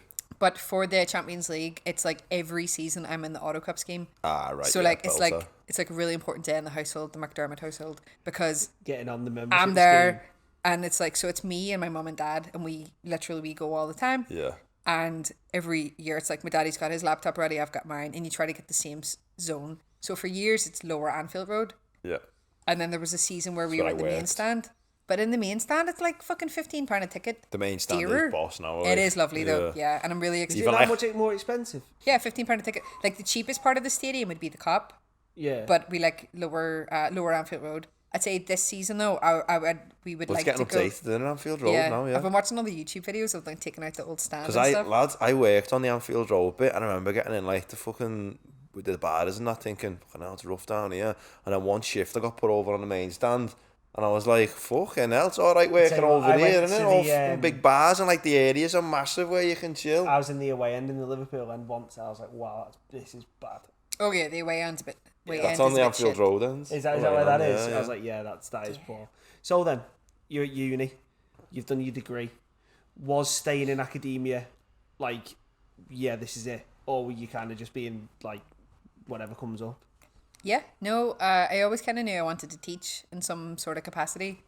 And I know we've just talked about Liverpool Football Club, but I used to work for them when I was at uni. I used to work, they have this thing called Reducate, Red's Education in the Community, where they go to, and they kind of target schools from kind of like poorer areas and maybe students that maybe need a bit more attention and stuff. So I used to work for them, and I'd say the funny thing is I really loved this job, but how I got this job was I sent my CV in, and then they called me up to like have a chat, but I spent the whole time talking about football. I love football. Like I had a summer placement at uni, and one of the guys was on the Spirit of Shankly, and I was talking about like a lot of the jobs I've got is because I just talk about football, and then they're like, I mean, do you want the job? And I'm all, oh yeah, no problem. So I can do that. Yeah. Yeah, I was like, do you want a website making? I can do that, but football, yes. So like that, used to work at Liverpool Football Club, but I kind of thought maybe I'd do a PGCE, maybe I'd teach high school kids. I can't. They're rude. I have not grown since I was 13. They're rude. Yes, they're wee dicks. They are. You think back to yourself and you. I haven't grown since I was 13, and I'm older now. Like I say, I'm 33 next week, right? Yeah. And it's like, I call them youths. They're like, they're so fucking tall, and they're just dicks, and you're like, It's like at uni, like a few times, like so teaching in like at uni, and I used to work at Edge Hill Uni as well. It's like a few times you'll call someone out on their shit, but they're an adult, and you'll say, yeah. Like I had someone once, and I kept talking, and he's sitting on his computer, and he kept interrupting when I was giving a lecture. So at Edge Hill, one of the things was you'd be giving a lecture, but it's in a computer lab. Yeah. So you'd be up on the screen. So people would just be there doing stuff, and I'm like bashing the keyboard. So I'd be like, what are you doing? So I did the whole stare, like I'll be quiet and I'll stare, like, are you done? Yeah. And he kept talking because, he's a lot taller. I'm not saying it's a tallness thing, but it was a bit like, she's knew what she on about. So I was like, what are you fucking doing? And he was all, what? I was like, what the fuck are you? I was like, sorry, he thinks he has something more important to be saying to the class. I was like, let's go look at a screen. And I looked over, and you know what I said? I was like, it's not even like you're doing fantasy football. You're doing fantasy rugby. And I was like, and you're a fucking Wigan fan. And I just laid into him for 20 minutes. And then, and then we got back to football, and then everyone's like, oh, he's an Everton fan. I was like, oh, I'm hit. Anyway, so I made fun of this guy for 20 minutes, and it was banter, but was he like 18, 19, or he was about 20, but he was like, I'm really sorry, and I was like, when I'm talking, shut up, and he was like, oh right, yeah, never did that again. But the time working at Liverpool Football Club, what that taught me was, because there was a lot of teens, a lot of youths, was you want to be like fuck off, and I did once or twice. I remember I did swear at a kid, and I was like, I'm really sorry about that, and everyone just, it didn't happen because he was a wee shit. He was just disrespectful. Teachers do snap though, like, I swear, like, shut up. Because they're just trying to do something. They're just normal kids, like people are. And these kids, like, especially some of the proper, like, rascals. In our school, he was some rascals. Some of them are mean. So, like, I think with the differentiation or whatever with uni was like they want to be there. They've paid to be there. And that's kind of I was a bit like, I think not everyone. Some people are there because they didn't know what to do. And to be fair, then if kids they don't want to come, they just don't show up. Yeah. So at least the people who are showing up have at least a vague interest. So yeah, I kind of knew I wanted to teach. So then I kind of came into teaching. And I actually, like, when I was doing my A levels, we had this IT teacher. So the first IT teacher, he had an affair with another teacher or something. There was a lot of drama, but basically we all did our AS on whatever framework he thought it was. It was the wrong framework. I got an E, everybody else got U's, and we're like, what the hell? And the school didn't accept liability, but they then paid for us to reset AS, IT. Oh yeah. And we had a new teacher. So then this other new teacher, she was lovely, but she didn't know. She didn't know how to put like macros and fucking spreadsheets. She didn't know how to do databases. I had the books, and I was like, and she was an IT teacher. Yeah, and then the more I got to know her, she's a lovely woman, but her background was business, and then she applied for the IT teacher job. It's like now in a lot of schools where they get PE teachers to teach maths. type thing. It's my like, PT used to teach maths. But I'd be like, Miss, I've read this in a book. I bought all these books, and she'd be like, okay, so today Anya's going to show you what you need to do for the coursework, and I was all, all right, everyone, and I'd just be there like clicking on the screen, like, so we need to do this, and the coursework says this, so we need to do this. So is this for the Reds Foundation thing? Or no, this is when I was doing my A levels. This is when you do where your kind of got a A-levels. feeling for teaching Yeah. type thing through that. But know what, Reducate, like the Reds education thing, they'd literally say, we've got people coming in tomorrow and they'd need to know GCSE Spanish, and I'd be like, sí, capitán. I don't know Spanish. I did Italian, so I was a bit like, I'd know the basics. So and you'd have to teach them stuff you didn't know about? Yeah. Or sometimes they need help with maths. I like maths, but I mean, I could help them with that, or it would be like younger kids, or like people from like disability schools and stuff like that. Yeah. And it was more just helping them and helping them learn. Yeah. I really enjoyed it, but I remember like when I had the interview it's actually the interview for the PhD scholarship I went on, and it was like one of the games guys was on the panel, and I'd said that we do a lot of interactive games in my role with Reducate, and he thought that I meant like I was a games programmer, and I was like, no, it's just footballers In the leave room all games. the time. I was like, so for example, we had, was it like Robbie Keane? Yeah, Robbie Keane. I was like, we had Robbie Keane, and then like he was on the wall and he was in all the games that we had, and then he left after 6 months. So then I had to like update that so he wasn't there anymore, as in I took the fucking thing down, and then I put another player in, and he was like, oh, and I went, I'm really sorry if it made it sound like I was more technical. game programmer. It's just like, sometimes players leave and I have to update the things to reflect this, and he was like, all right, okay. But Torres on there when he left. Yeah. But no, I love talking. Shock and horror, but I mean, I knew like I love talking, but I love talking where if they're being a dick, you can kind of be like, what the fuck like are you doing? you get more freedom, don't you? Like at a university level to kind of just be like. It is a mad one though, like. Or you say, I've said to one or two students like when they've done something, I'm like my boss Tom, who was my tutor, and he said it once where he said he was like, he wasn't upset, he was disappointed because I was skipping his class. Yeah. But I was doing someone else's coursework, and I used to skip I used to skip other people's classes to do that one, and I was a bit like, I'm not upset, I'm disappointed in you. I used those words, and the students were like, I'm really sorry. I'm like, It's a mad one though, isn't it? Like with students, because they are older, they're not 16, 14, where you're like, hey, fucking sit down, like you are shouting at an adult. yeah. And like it is a weird one, like. It's a different tack because you don't have to shout. Like I don't think I got shouted at once at uni, but you got told off. I got told to shut up. Yeah, but You then know what I mean? Yeah, you're like, I'm sorry. yeah, I wanted to get Tom and I'm sorry, like a apology card, and everyone said I was being stupid, but I was like, he's really annoyed at us, and they're like, he's not, he was only messing. I'm like, I feel really bad about it though. He laughs about it today because he says he doesn't ever tell people off. He just gives suggestions or words like that we should buck up our ideas. And Was I on this the other week when I said our Jack got told off? Was it my brother's 27, he was a mature student when he went back to university at John Moore's, so he's quantity surveying, and like all his mates were like 18 on the course, and like he was doing something, he spoke, and the teacher went, right, get out my lecture. And our Jack said, I just went, no. He said, and he went, yeah, you're getting out. And he went, I'm 27, mate, I'm not getting out of a class. He went, I'm not 18. And he went, you shortly went to sound like, but I'm a grown man, I'm not walking out of a class. And Jack said, I just held me ground, fair thinking, play. I'd be I'm like, 27, I'm not walking out like a kid. No, Whereas yeah. if you're 18, Jack said, if I was You just put 18, your head down, I'd have went, you don't go. I went, sorry, I'll go. You'd start crying. You're like, I'm sorry. Yeah. So uni, so you did your degree, applied for your PhD, you did that, and then from then did you move straight into being like a research postdoc, or did you go like, What was your into PhD lecturing? on? Oh Sorry. yeah. Oh, Sorry, I didn't my even ask. PhD title was Collaborative Intrusion Detection in Federated Cloud Environments Using Dempster-Schaeffer Theory of Evidence.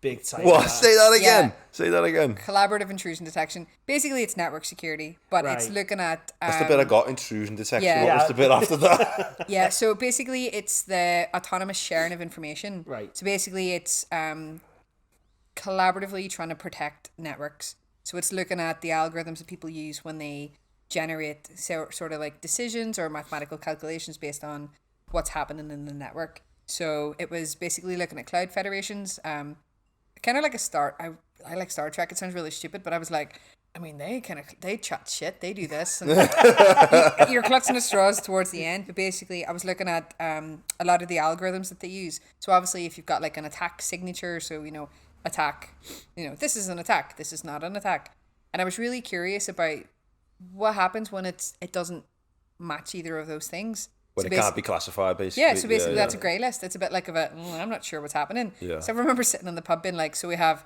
this is an attack, this is not attack, this is a and I was like, what happens to the I don't know. No one really does anything with those things. You just kind of leave it and wait for it to... It could be an attack. So was it kind of then the idea was just we'll leave it there until we know it's an attack or we know it's sound? Yeah, so it was kind of like, so I was looking at this, so it was like leaving it there, but then having some sort of value associated with the I'm not sure values. So basically you have like a black list, a white list, and then a grey list of things.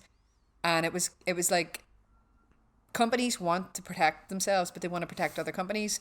And I did like, I've been at round tables with like companies that I can't mention, where basically they use the same sort of like firewalls, they use the same IDSs, they share data, but no one wants to say like, this was what got attacked, this was, what happened. So basically it's like signatures or some sort of profile of what's happened. So we kind of looked at like, okay, well, how would you share an attack with somebody else when you don't want them to... You can push that back a little bit if you want. Sorry, how would you share like an attack with somebody else, blah, blah, blah. Anyway, basically we looked at that. We looked at sharing information, or how could you share things among providers. Yeah. But then it was like looking at how do we measure this thing. So we looked at like decision-making algorithms and then like confidence values. So basically something could happen and we'd all say, oh yeah, like this is an empty glass. And you'd go, yeah, that's definitely an empty glass. And then the bar guy downstairs would say, I think it's a full glass. And he'd have the same opinion and the same value as us because we're in the same place.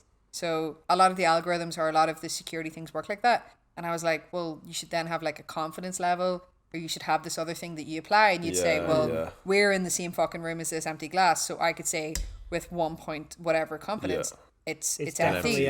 He's downstairs and he's going, well, I'm pretty sure it's probably full, but I'm not there. And it was all like to do with the maths and the things of that. Sick.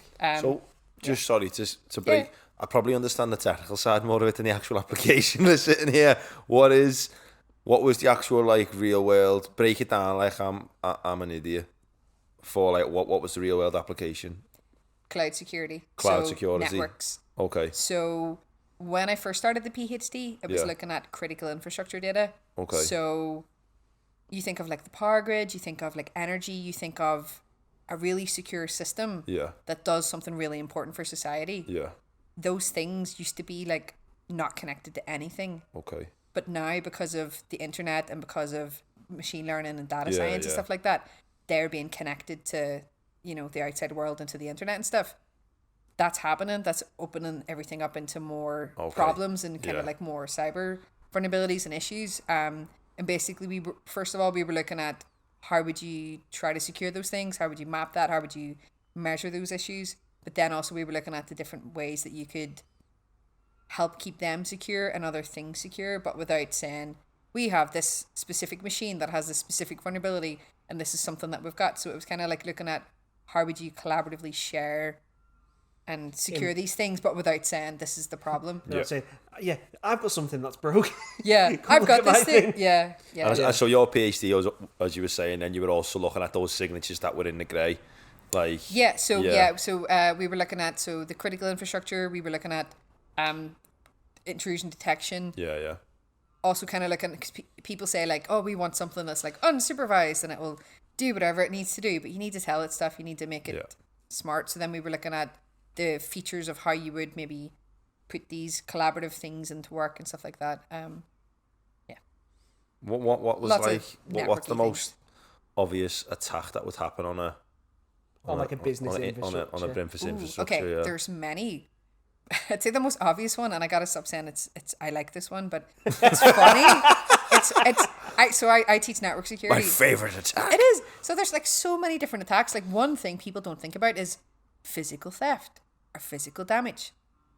Sometimes there's a fire and your building burns down and so does your servers. And everyone's like, shit, we didn't plan for that. You think about hackers, they're going to come in and they're going to like fucking get in through the network, or they're going to send a phishing email and someone clicks a link. Sometimes someone will burn your building down, or they'll steal your servers, or they'll do something like physically steal. How the fuck do you steal a server? They're huge, aren't they? Yeah, with great effort. We're big people. But people don't think about that. So like in my thing, the scenario wasn't quite like So I think one of the things you said before, cyber covers everything. It's like the device itself, the service it provides, the network it's connected to, and the people who rely on it. It's like all of those things. And people often then forget, but what if the physical thing gets got stolen? Yeah, because like way back when I first started teaching, when I worked at Edge Hill, I used to teach project management and risk assessment.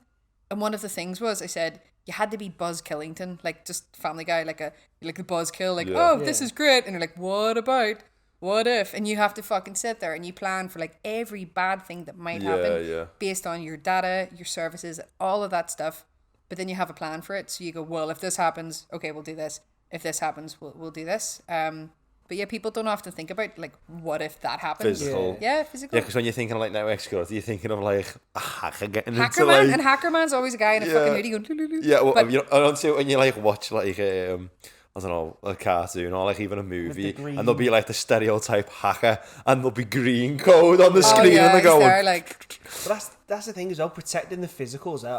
I'm guessing a lot of people just ignore it because it must be like it's expensive. Well, That must be one of the most expensive ways to protect your company, is having a separate physical location where you can like disaster recovery. Well, see, one of the things as well, is it's all to do with like ransomware and many different things. Have you seen that in the news with like BBC and some other companies? Russian-backed company got ransomware in on like loads, and they got all the payroll data, and they said like pay us by the 14th, and we're gonna like leak it. Sorry. But I was going to say, like, literally ransomware happens all the time. But the thing with ransomware is a lot of them, once they get into the machine, they scan the network. A lot of people have backups, but they have the backup in the same place or on the same subnetwork. A lot of ransomware looks for the backup. They encrypt the backup first, then they encrypt everything else. Sorry, what's ransomware? It's malware. Sorry, it's malware. Malicious software that gets into your machine, and then it holds you to ransom. So it either locks your machine or it encrypts it, and it says, pay us the ransom and we'll give you the key, or we'll give you the password or whatever. Yeah. But literally, it happens all the time. It's so fucking common. Like, I had this student years ago, and he said basically that he was victim of ransomware. But I was like, what? But I thought it was really funny. Like, please don't hack me, to anyone listening. But he was like... I get the feeling he's like a Redditor, like he's always on Reddit. He seemed like a bit of I'm an alternative guy and I have opinions. Yeah. But basically he said that like he got hacked once or twice. So people got his passwords, and he had the same password for everything. So once they, you know, like when you'd be on, I don't know if this happened, but you know, like on MSN or Bebo or like whatever. And like I had a friend and he used to go like, oh, look at me, I'm typing my password and it doesn't appear in the message box. This is so cool. And you'd go, and it would come up at X's. And then you type your password and hit enter, and he'd go, ha ha ha, stole your password. And you'd go, no. But he was just messing. People do that nowadays. Common scams on RuneScape. Yeah. Oh my god. Yeah. Preying on it like 8-year-old kids, man. Like. So that happens, and basically like someone like someone stole his information. They locked him out of all the stuff. They posted stuff online, and he was like, my life is falling apart. And I was like... You're laughing. But, really sorry to hear that. But how did this happen? Like, how did they get everything? And he's like, well, all my passwords are the same and all this. And I was thinking, we're like week 7. I was teaching internet security. I'm thinking, haven't been listening, have you? I mean, I wasn't that bad, but I was like, oh, really? Okay. You're going to back in the day on RuneScape, man, I remember I was only about 8. This is the only time it's ever happened to me. This isn't ransomware, like this is just me being an idiot, like you were saying. And someone said, if you drop your gold, it only appears for you. Has anyone ever played RuneScape? Yeah. And I was like about 8, and he was like, watch, I've just put my gold on the floor and I've picked it up. Probably some 25-year-old fucking fella in Warrington robbing a poor little 10-year-old's gold, man. Tell you what, though, and I dropped the gold, and he just went and picked it up, and I was typing, you fucking dickhead, drop it, and I like chased him out of fucking the guild or whatever. What's insane, is like, as an adult, watching people get scammed in crypto scams, I sit there and go, this is just RuneScape in real life. Like, they'll go, hey, if you give me 1 Bitcoin, I'll give you back 2. Well, and people go, what an amazing thing. Whoa, you mentioned physical theft before. I can tell it because it was that long ago. There was a guy who my dad worked with, and his son robbed computers from John Moore's back in the 90s when John Moore's first like sort of opened. And you don't think of this, and this is how he done it in plain sight. He parked his van back in the day just, I don't know the guy, it's just a friend of a friend, used to park, it's just like a little story that goes around, parked his van like, you know, at the bottom of the Barnum Street building, and he'd just walk in like he was busy and up to something, and he'd just go in the first computer room and grab a computer with the get all the miscellaneous with it, the keyboard, and he'd walk out like he was like a technician, and he'd just go to his van in the back, close it, next one, and he'd done about 8 in this day, and then like the story goes he was in a computer room in Barnum Street, and someone walked in, like the late 90s, and went, "What are you doing here?" And the story goes, he said, "I just froze." He said, "I didn't know what to do." He said, but he was only young, he was in his 20s. He said, "So I just went," started crying. He said, and the cleaner went like, "What's up, love?" She went, just having a really tough time lately." he said, "It just come to me." He said, I'm not going to say his name. And he was like, "What do you mean, love?" And she was like, "Just, my girlfriend left me the other week." And the cleaner thought it was a student and went, come here, you're all right." He said, and I just sat there going, "It's just, I'll be all right. What class have you got?" I was just, "I don't know, I've got a lecture in a bit, I think." And then like, he walked out with the 8th computer in his van. There was a lecturer, I think about a year or two ago, I'll not say his name, but he used to ride his motorbike to work every day. Yeah. And basically, like, and it was a fancy motorbike, you know, by the security lodge. Yeah. And like someone just drove in one day because he never chained it up, and he just like lifted it and put it in a van and drove off. Well, he just like walked into his chair. They just drove in and went, "Robbing this," because He looks back and there's just this van pulling out with his bike. Like, do you want to tell you what's insane? Yeah, the audacity of you people. Like, Plain sight, he lads, must like, just drive plain past sight. all the time and go, "He doesn't chain that up," and then just they turned up one day. Like 2 lads just gone to the gym and gone, "See, we're having that." Yeah. And just gone and picked it up. Yeah. So Right. it's, go on, I was going to say, so PhD then was in network security and that. So what's your your research area now then, and kind of what's like the most recent kind of what are you working on? what you're involved in? I'm kind of doing a bit of everything. So with my thesis, and I was trying to summarize it, but I did it for so long, I just wanted it to be over. And when you try to talk about it and you're like, "Oh, security." As soon as I finished, I was like, "I'm done with this. I want to do forensics again." And so I started doing forensics research. So I wrote this paper.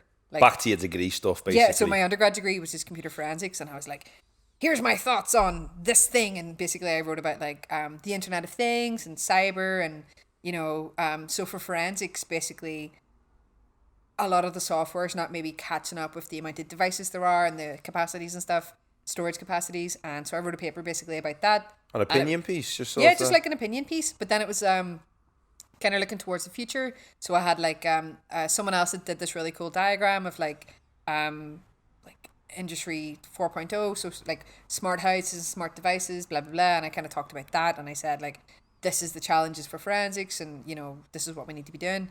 And I think I said before, but it's one of my like top cited papers because people were like, "Fuck, I wasn't thinking about this." Because you just addressed holes, basically. Yeah, but I was thinking about it the whole time, like thinking, I'm really enjoying network security. But like the longer you do the PhD, the more you're like, I just want to be done. I just started thinking about it because you hated your PhD. Yeah, I did that all the time. Yeah. And it's like, I liked that at the start, but like the topic I had, we changed 15 months in because we didn't get access to the data that we're supposed to have. And then we changed it. And then it's kind of like, the longer you're at it, the more you think, "Oh my God, am I shit?" And that was a whole other bloody all story. those thoughts, yeah. But in terms of research, so I'm actually like, there's Professor Caroline Wilkinson for John Muir's. Yeah. She's just started this new forensic working group of all of the faculties and all of the departments. And sorry, my stomach's grumbling. I Don't worry, man, does that all the time. I represented the computing department at this thing, and I talked about my work. So basically, you name it, I've probably forensically analysed it. Okay. So I know generally like what devices. So what I mean by that is like evidential data. So if someone's committed a crime, or if the police get access to certain things, I could generally tell you like what you're going to get, how long it's there for, what's the best analysis approach. So like what software you should use, what approach you should use. I do that for my teaching, but also general curiosity. Yeah. So I'd say a paper I did about 7 years ago was looking at Fitbit forensics. Okay. So I remember asking my boss, like, what can you get off a Fitbit if you forensically analyze it? And he was like, "Well, nothing, because it's a fucking watch." And I was like, "There's no Loads, papers on it though." Did Like, you see that story about the military bases with Fitbits? yes, Oh my God. It's the best thing ever. Yeah. Someone clue me up. So what happened is in these like secret military bases in the middle of nowhere that no one's supposed to know what they did, all the soldiers are wearing Fitbits. And obviously on the morning runs, they used to run the entire outline of the base and around the lines. So just by looking at the Fitbit tracking data, they got a detailed outline of where all the landing strips were, where the barriers were, the size of it, where people based on where they were running. Yeah, because they uploaded it to Garmin. So like my daddy's a runner. Like he started running the last few years, and he has the Garmin that you pay for. So free Garmin, I think it overwrites it after a certain point. But like that, when he comes to visit me in Liverpool, he starts his runs like down the street because he doesn't want people to know where I live. You know, like if he goes out and, you know, so the house isn't left empty. Because he saw that article and went, Jesus Christ. But similarly, based on his route run, you could kind of figure out, well, his daughter must live in this area because this is where he's running. So how do you get access to Fitbit data? Well, so at the time, so this is we like stole 6-7 years it. ago. Yeah. We did what everyone else did. You know that network stuff I told you about? Well, that's it. Basically, so I was like, it was stolen. No, we had a Fitbit, we had a Garmin watch, and we had like some generic shite one you can buy off Groupon or something. Yeah. And I'll say why we did what we did was, I was like, can we get stuff off this? Let's do these experiments. But also, generally, people just look at the phone, which is, you know, has the app data on it. Yeah. And it was in the summer, and my student, who I wanted to do the project, he decided to do a project with someone else. He then came back because he was like, that was really difficult. Can we do the project? And I went, well, I don't have access to half the software you need. So we then decided, right, fuck it, we'll just analyze these devices. The Fitbit stored data for 30 days. We had 30 days worth of stuff on it. The Garmin watch, I could plug that into my machine and pretend that I'm an athlete. I'm clearly not. But I could take someone else's personal data and be like, oh, look at me. I'm doing whatever. The generic like thing we got off Groupon basically was a stopwatch. It didn't have anything. It didn't do anything. It was a stopwatch. Stopwatch with straps, it told the time and it could have a stopwatch. That was about it. But again, my boss was like, well, I didn't think that would happen because everyone just went, well, it mustn't have anything. So we answered that question. They do store data. I'd say the longer it's went on, they don't as much. Now you get the app data, but depending on the app, the user, and depending on what they've been accused of, you can if you've got the login credentials, you could download stuff from the cloud. You can get access to that. You can get historical data. You can get the police involved. So it's public facing data. Some of it's public facing, other is account data, but depending on what the person's been accused of, you can get access. So, for example, if a person doesn't give up their passwords, depending on their crime, they can face up to 5 years in jail if you don't give up your like encryption keys or your passwords for things. I did not know that. I know, yeah. Like sometimes you'll go 5 years in jail because I won't give you my passwords, or I'm a secret pedo. I mean, sometimes people would go, you know. Yeah. So they won't, of course. Also, we can use like password cracking software and also other techniques to maybe try and get those things. I've just thought of something funny, by the way. I had a student who was on placement, and I'll not say where he was on placement, but he wanted me to supervise his project, and I said, I have 2 questions. Answer these questions, and then I'll decide if I want to work with you. I was only slagging, but I was curious about some things. The first question was, do people do car forensics? And if they do, what is the software? So, for example, the police and other things, they do car forensics, but it's mainly for drug crimes. It's really expensive. You can get a lot of stuff back from cars. I'll talk about that later if you're interested. And they told me the name of it.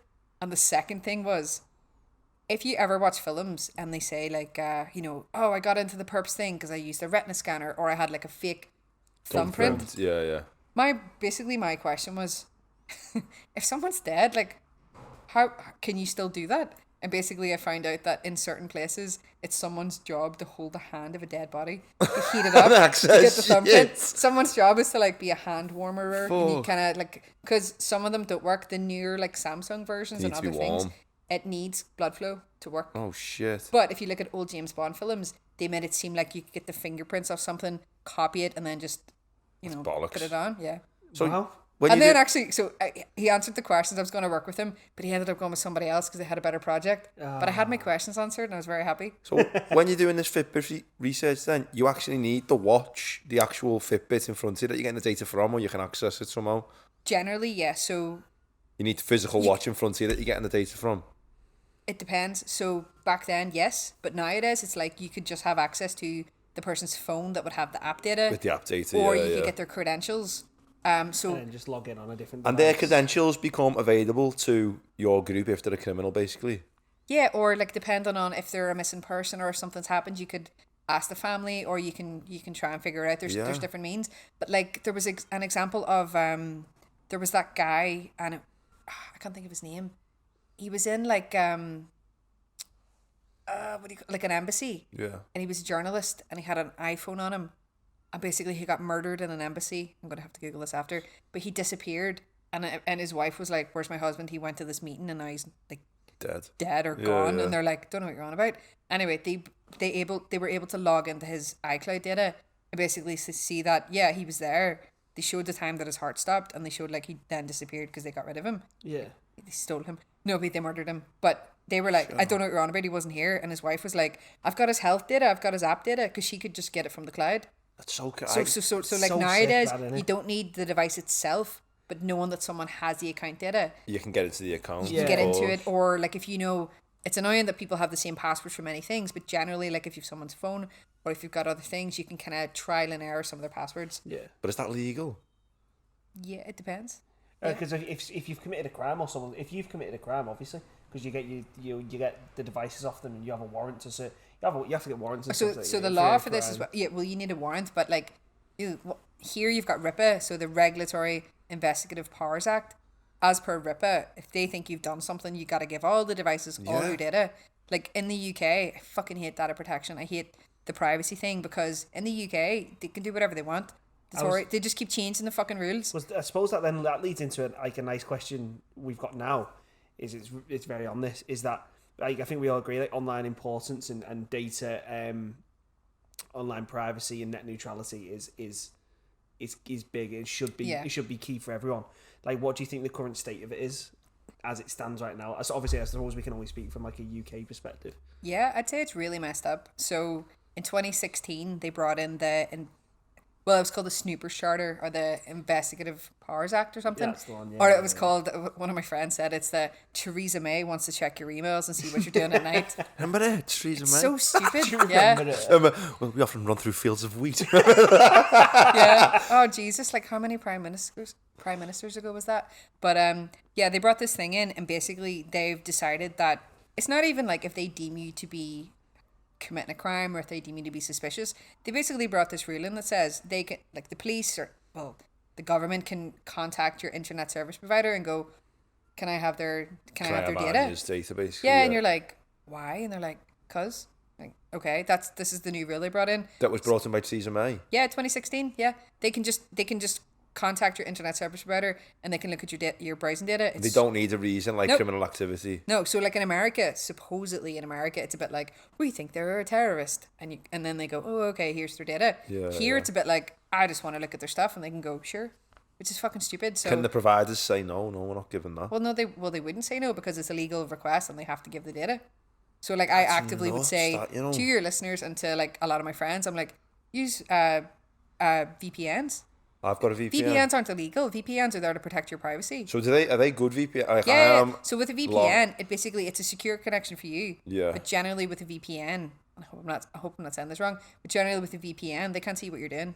Because I log into, if I connect to a Wi-Fi, the second thing I do if I'm in a coffee shop is get on my VPN. Like I try to watch like 3 o'clock football, and I'm like, I'm in Sweden. I'm trying to watch the 3 o'clock match, and I'm there like, please don't get in trouble. There was a big scandal with a VPN. So nuts. NordVPN. Oh, they're bastards there. Yeah. So they'd left a back door open into the VPN software. Yeah. And it was just like, fuck. I don't have them, but I have an Amex card, like American Express, because the money saving expert said it was a good card to have. I had that. And from that though, they were like, oh, get 30% off on your NordVPN. And I can't even remember, well, I'm not going to say the VPN that I have, but basically every year, I can't be arsed deciding on a new one. So I just kind of like auto-renew. Yeah, you get the little emails, don't you? Yeah, and I go, yeah, that's fine. But with Nord, it's like they kept like offering all these things, and I was like, nah, I've already renewed this other one. But yeah, then it was like, oh, they've got a backdoor, they've got this, and I thought, well, thank God I don't have this. Yeah, and like, as you say, VPNs aren't supposed to see what you do. So what? But NordVPN were like... And also, if so they what can were they see using what you the do, data they're not for? supposed to share it. Yeah. And that's it. So some of the ones, like if you go... Were they selling the data? basically. No, like people just stealing it. Like they left the back door open. So people could. Oh, fucking hell. So like hackers or like bad people could get in and see. So I think the story was they left a maintenance back door open by accident, and it was just an absolute nightmare. So it was a hellstorm. what you're saying, like that law that Theresa May sort of it's the Data Protection Act, but you're saying the adjustments just continue to get made. Well, it's the Snooper Charter, so the Investigatory or Investigative Powers Act. Okay. But there's a new data protection one that they're trying to bring in at the moment. And again, it gives the government more freedom to like look at your data and see what you're doing. No one's making a big deal out of this. See, if we were still in the EU, I'm just going to go Brexit, boo. But if Say we were what you still want, in the man, EU, yeah. the EU's a lot better. The EU, GDPR and all that, like in the EU, it's regulated so much more.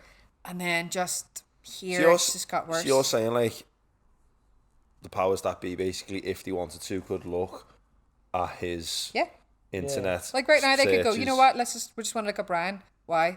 Because why not? And then they could go, why is he Googling?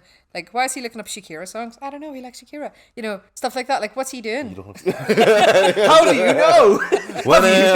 Wherever. Just start packing up quick. That's We need so to go. nuts, man. But yeah, they could just decide that they want to do that. I mean, Why isn't a big deal made out of this? Why are they Because- pushing? well, there is online, but you've got the kind of. I mean, by the news, like, why aren't people reporting on this? You have people like the Daily Mail going, well, if you've got nothing to fear. See, that's the thing, right? Yeah. I'd say, again, Tory Britain. But the news and everyone's a bit like, well, I've got nothing to hide, so what's the... And you're like, it's not about you, it's about the general collective. It's about your rights as a human. Yeah, it's like infringing human rights are getting worse.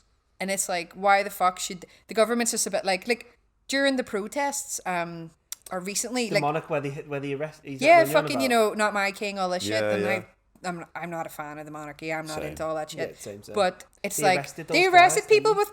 You were going to protest and you had placards and they started accusing people of things like just the because thought they police. talked about it. It is. It's like no. It's like George Orwell. It's like they assumed Big that they were Brother going to shit. do things. Yeah, and it's like. But how would they assume? Like, they had access to what emails? No. They just decided you look like you're going to do something, and we assumed you're going to make these actions, and you're like, all right, so now you're policing people's thoughts, like I'm surprised you're not on intent. this. I'm on. I know people got arrested, but I didn't know it was like preemptively arrested. Yeah, it wasn't preemptive, but basically what happened is they showed up, and then these police on this day. So the protesters basically told them the whole time, this is what's happening, this is what we want to do. Police showed up on a day and basically like, we don't like your fit, and just nicked five of them. And then they took all their empty placards and they went, there's nothing on them yet. And they went, no, but we know what you were going to do though. And you're like, and like you said, oh, You might have been about to write praise the king. No, but yeah. So, Long live King Charles. So in terms of like online privacy, what's one tip you think then everyone can do to make themselves, other than like say a VPN? What's like an easy one? What is it, a VPN? don't have the same password for everything. Like literally, and also be more aware of your data. So like people say, oh, I'm like, I always say, oh, I'm really boring, blah, blah, blah. I've had the same Amazon profile since like 2006. Like one of the things that people sell or hackers sell, it's personal data. It's the demographic of like, what can we sell to people of a certain age or of like a certain like. Why should people be worried about their personal data getting sold? I know that sounds like okay. No, but then you can be targeted. So phishing emails and like a lot of things like some, for example, do you use Instagram? Yeah. Do you ever notice when you're looking at something on Instagram, like you're looking at a video or something, but then all of a sudden you see targeted advertising similar to that video you've just watched? Yeah. So like a lot of software and a lot of apps and a lot of things that people use is they use screen recording software. So like when you're looking at something, they record and see what you're viewing. And then they use what you viewed about something to then target the thing that you're viewing. Horrible, you know? So like, no, because I've had friends and they go, my phone's listening to me. I'm like, technically your phone, okay, phones can listen. Technically your phone isn't listening to you to make that targeted thing. But it's like, it's generally things that you viewed. It's probably, depending on the app, recorded that and machine learning has then targeted that advertisement. And also like, it looks at like, when you're in a house or if you're on a Wi-Fi, all of the other things that people have looked at on that network. That Wi-Fi. So then it might like, so like if you're there with your missus and maybe like people always say like, oh, I leave sticky notes hinting at things that I want. But if she's on the same Wi-Fi as you and she's looking at certain things, that then might come up as a recommendation for you because you're in the same demographic in the same household. It's nuts, isn't it? This is. So I'm personally, I'm like I don't have a watch at the moment, but like I love apps, I love devices. Like I have an Alexa who turns my lights on and off because I'm lazy. But people say like my information is not important. it's maybe not like you as a person, it's collectively collectively it's important. collective. Yeah. Like when you go back to Cambridge Analytics, when was it Facebook was selling their data Analytica. off to other people? I tried to explain that to someone at a conference months ago. They were talking about like access to health data, and I said individually, no one gives you shit if you're gonna die. Like no one cares individually unless there's some weirdo and they want to access specifically you. Generally, it's not the power of your individual record. Yeah. It's the collective power Yeah. of everyone's health record and what you could maliciously do with that. But this person has in their head like, I don't give a fuck if someone knows I've got cancer. You know what I mean? But that's it. It's like it's one person's not going to complain, but it's like everyone kind of goes, it's all right, it's all right. But the more people who go, it's all right. I mean, someone else has your data. Like really quickly, I had a friend who does machine learning, and he had this amazing data set, and it was all to do with healthcare, not healthcare, but it was all to do with like smart homes and the things you use in your house. Like digital health type thing, yeah. And basically it was from Australia, and he had this data set, and he had usage things, signatures of like kettles and microwaves and fridges and stuff, and it was really fucking interesting. But because he's a computer scientist, you know, he was like, why does this person not be in their house like on these certain days? Like, what is this? What's going on? Basically, he got so into the data, and it's an anonymized, supposedly, data set. He figured out where the person must live And who they are. and what sport team they liked, because he went, they're not here on these days every other Friday. So Maybe they're that's because that never- local sport team. Yeah. But he's just as a curious person, like, maybe this is what's happening. But then other people could Bananas, use innit? that to So rob if you people's really houses. were digging and it wasn't just like a peripheral, what are they, like if you really were, let me, you can. Because then you know when people aren't home, go and rob them. Exactly. And that's or- the thing with like, or, you know, where the secret military bases are, because people are like running. Right. It's So fucking nuts, man. honestly, I think we could keep chatting all day, Yeah. but I think for today, we'll have to wrap it up there. Can I just ask one last question? One last question, yeah. About you don't work on disappearing messages. Yes. Oh, okay. Yeah. What? Tell me about that. Yeah. Okay. So Which is a blanket. Tell me. Give me like a lowdown on like disappearing messages. Are people read me disappearing message? Who's got access to it? Blah blah Yeah. blah. Okay, so I did a workshop a few months ago at a conference in Canada with some of my collaborators, and basically, like, so you've got Snapchat that does disappeared messages, you've got Telegram, and then you've got WhatsApp that have brought it in more recently. And basically, people think like, oh, it's a disappearing messages, it's a one-time view thing, it's gone. That's not really the case. It's also like WhatsApp. So WhatsApp, people send WhatsApp messages, and WhatsApp advertise themselves as being secure, secure communication. It's secure in transit when it sends between one phone and another, but if you use forensic software, we'll probably get a lot of the messages back, which people don't realize. Similarly with Snapchat, a lot of the Snapchat messages are deleted. Yes, that's true, but Snapchat stories and other things, if you forensically analyze someone's phone, you can get a lot of data remnants, or like certain things might come back when you image the phone itself, because even though Snapchat deletes it, other things try to archive it. Sort of the same with Telegram. But with WhatsApp, in the last, say, like 18 months, WhatsApp's brought in disappearing messages, but it does timers. So you can have it like for 10 like seconds, 3 days, yeah. certain times, it could be like a day, 3 days, and after a while it deletes itself. And one of my students, so he did this with another colleague, and then basically I taught him as well, but I was trying to help him kind of get the work out there. But he actually looked at, if you have a disappearing message, but if you manually change the date, or if you change the settings and you either roll it forward or roll it back, could you then get data back? And you could. So No way. because actually, so like the police, like we were looking at the techniques that people would use to get disappearing messages back, and that generally that would be like me with my phone taking a picture of something, or you screenshot it. But again, depending on the app, like I'm pretty sure, is it like with Telegram and also maybe Snapchat, it tells you when someone takes a snap on a thing. Yeah. So like we were looking at, okay, well that's how we would do it. What is the best way around this? And we kind of looked at like, what if we roll the date forward? What if we roll the date back? What if we put in all of these other things? I'd say, watch this space. I have a journal article coming out with like a really big study on this. And basically there was many scenarios where we could get things back. So people don't often realize that. So again, literally we'll have students come in, like teenagers, or maybe, you know, before they've actually decided to come into uni. And I'll do like an open day where I'll set up a digital crime scene, and I'll talk them through, like we use like the engineering houses at the back, or built environment houses. And I set up stuff, and I'll go, right, name an app, and I'll tell you what you can get. And they're like, Snapchat. I'm like, we can get some stuff. WhatsApp, we can get stuff. And they're like, listen through things. And I'm like, just don't commit a crime, but just maybe write it down, or don't even write it down. That's the thing, though, isn't it? Like, Yeah. retrieving messages because someone's been abusive to the partner, and like you're trying to, like, that's fine, but like it's the flip dangers of actually having access to people's. There was a case, sorry, really quickly, where there was this girl, and she'd basically, I think it was fucking Merseyside Police or the Echo had reported it. Yeah. She'd accused her partner of like being abusive and stalking her and doing all this shit online. And he lost his job, and like friends and family hated him. They brought it to court, and they basically forensically analysed and proved she'd made it all up. She'd made all these fake accounts, and she was blaming him. But they tied her IP address back to like where she lived and all, and he was completely innocent. She thought she'd done him with all these fake accounts. Yeah, and then basically they proved that she fabricated all of this. Because that's what I say, like as you're saying, then like used in the right way, this technology is amazing. That's like but it's the regulations just abhorrent, innit? Yeah. I didn't know that. I didn't know that. See, it would depend, because sometimes like on initial investigation, everyone assumed that this wee lad, like, it was his fault, and everyone took the girl's side. But then the police, like, in order to bring something to the law, you have to, like, the Johnny Depp and Amber Heard case, all the software they use, all the techniques that they use, that's shit that we do. Like looking at metadata of files and things that are supposedly made up, and you know, timelines of things. That's kind of what we look at as well. So it's always about fact versus fiction. So something might be telling you something, but you look at the metadata, not like.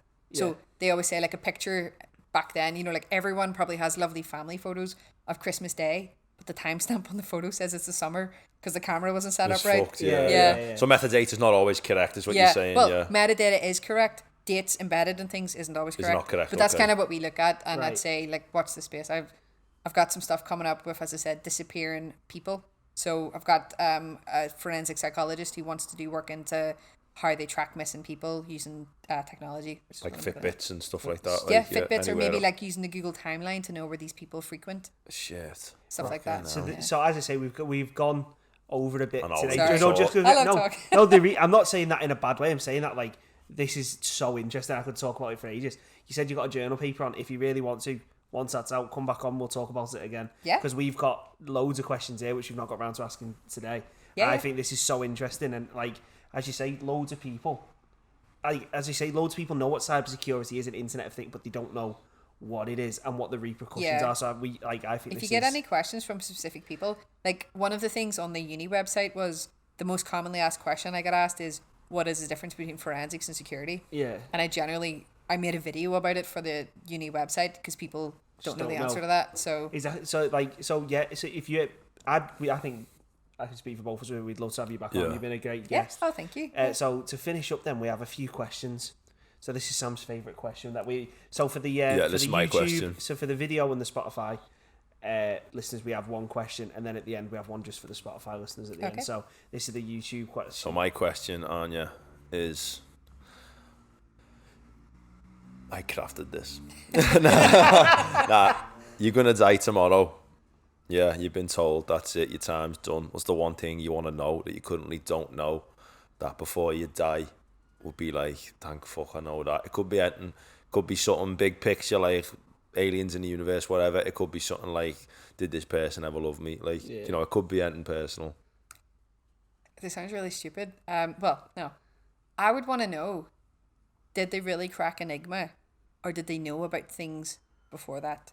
So people always talk about how you've got encryption, you know, and you had the machine that they used to send encrypted messages, and then they cracked Enigma. Yeah. And then, but so that the Germans wouldn't know that the British cracked Enigma, certain things had to happen.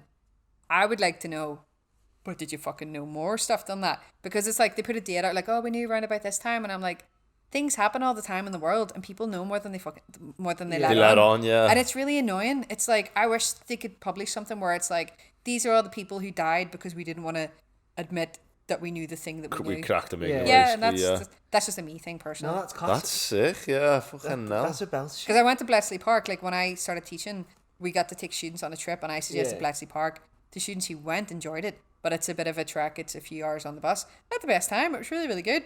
And you were looking at them like, fucking bastards. Yeah, I was like, give us positive feedback. And Tom was like, that was like really long in the bus. And then other people were like, I mean, it's a bit far away. I'm like, but it was really interesting. And but it was can't fucking win here. They're like, we'd have went to the pub. You can't take students to the pub. Alex. You're not supposed first year students anyway, like first day, you're not supposed to. Yeah. Fair enough. Anyway. So, no, that's been an amazing episode. We've got loads of different things there, so interesting, especially the security stuff. So, before we go, where can people find you online? I'm on Twitter, and I'm on Twitter. Is that the place? What's the handle? Shout it out. I'm trying to remember. I think it's just.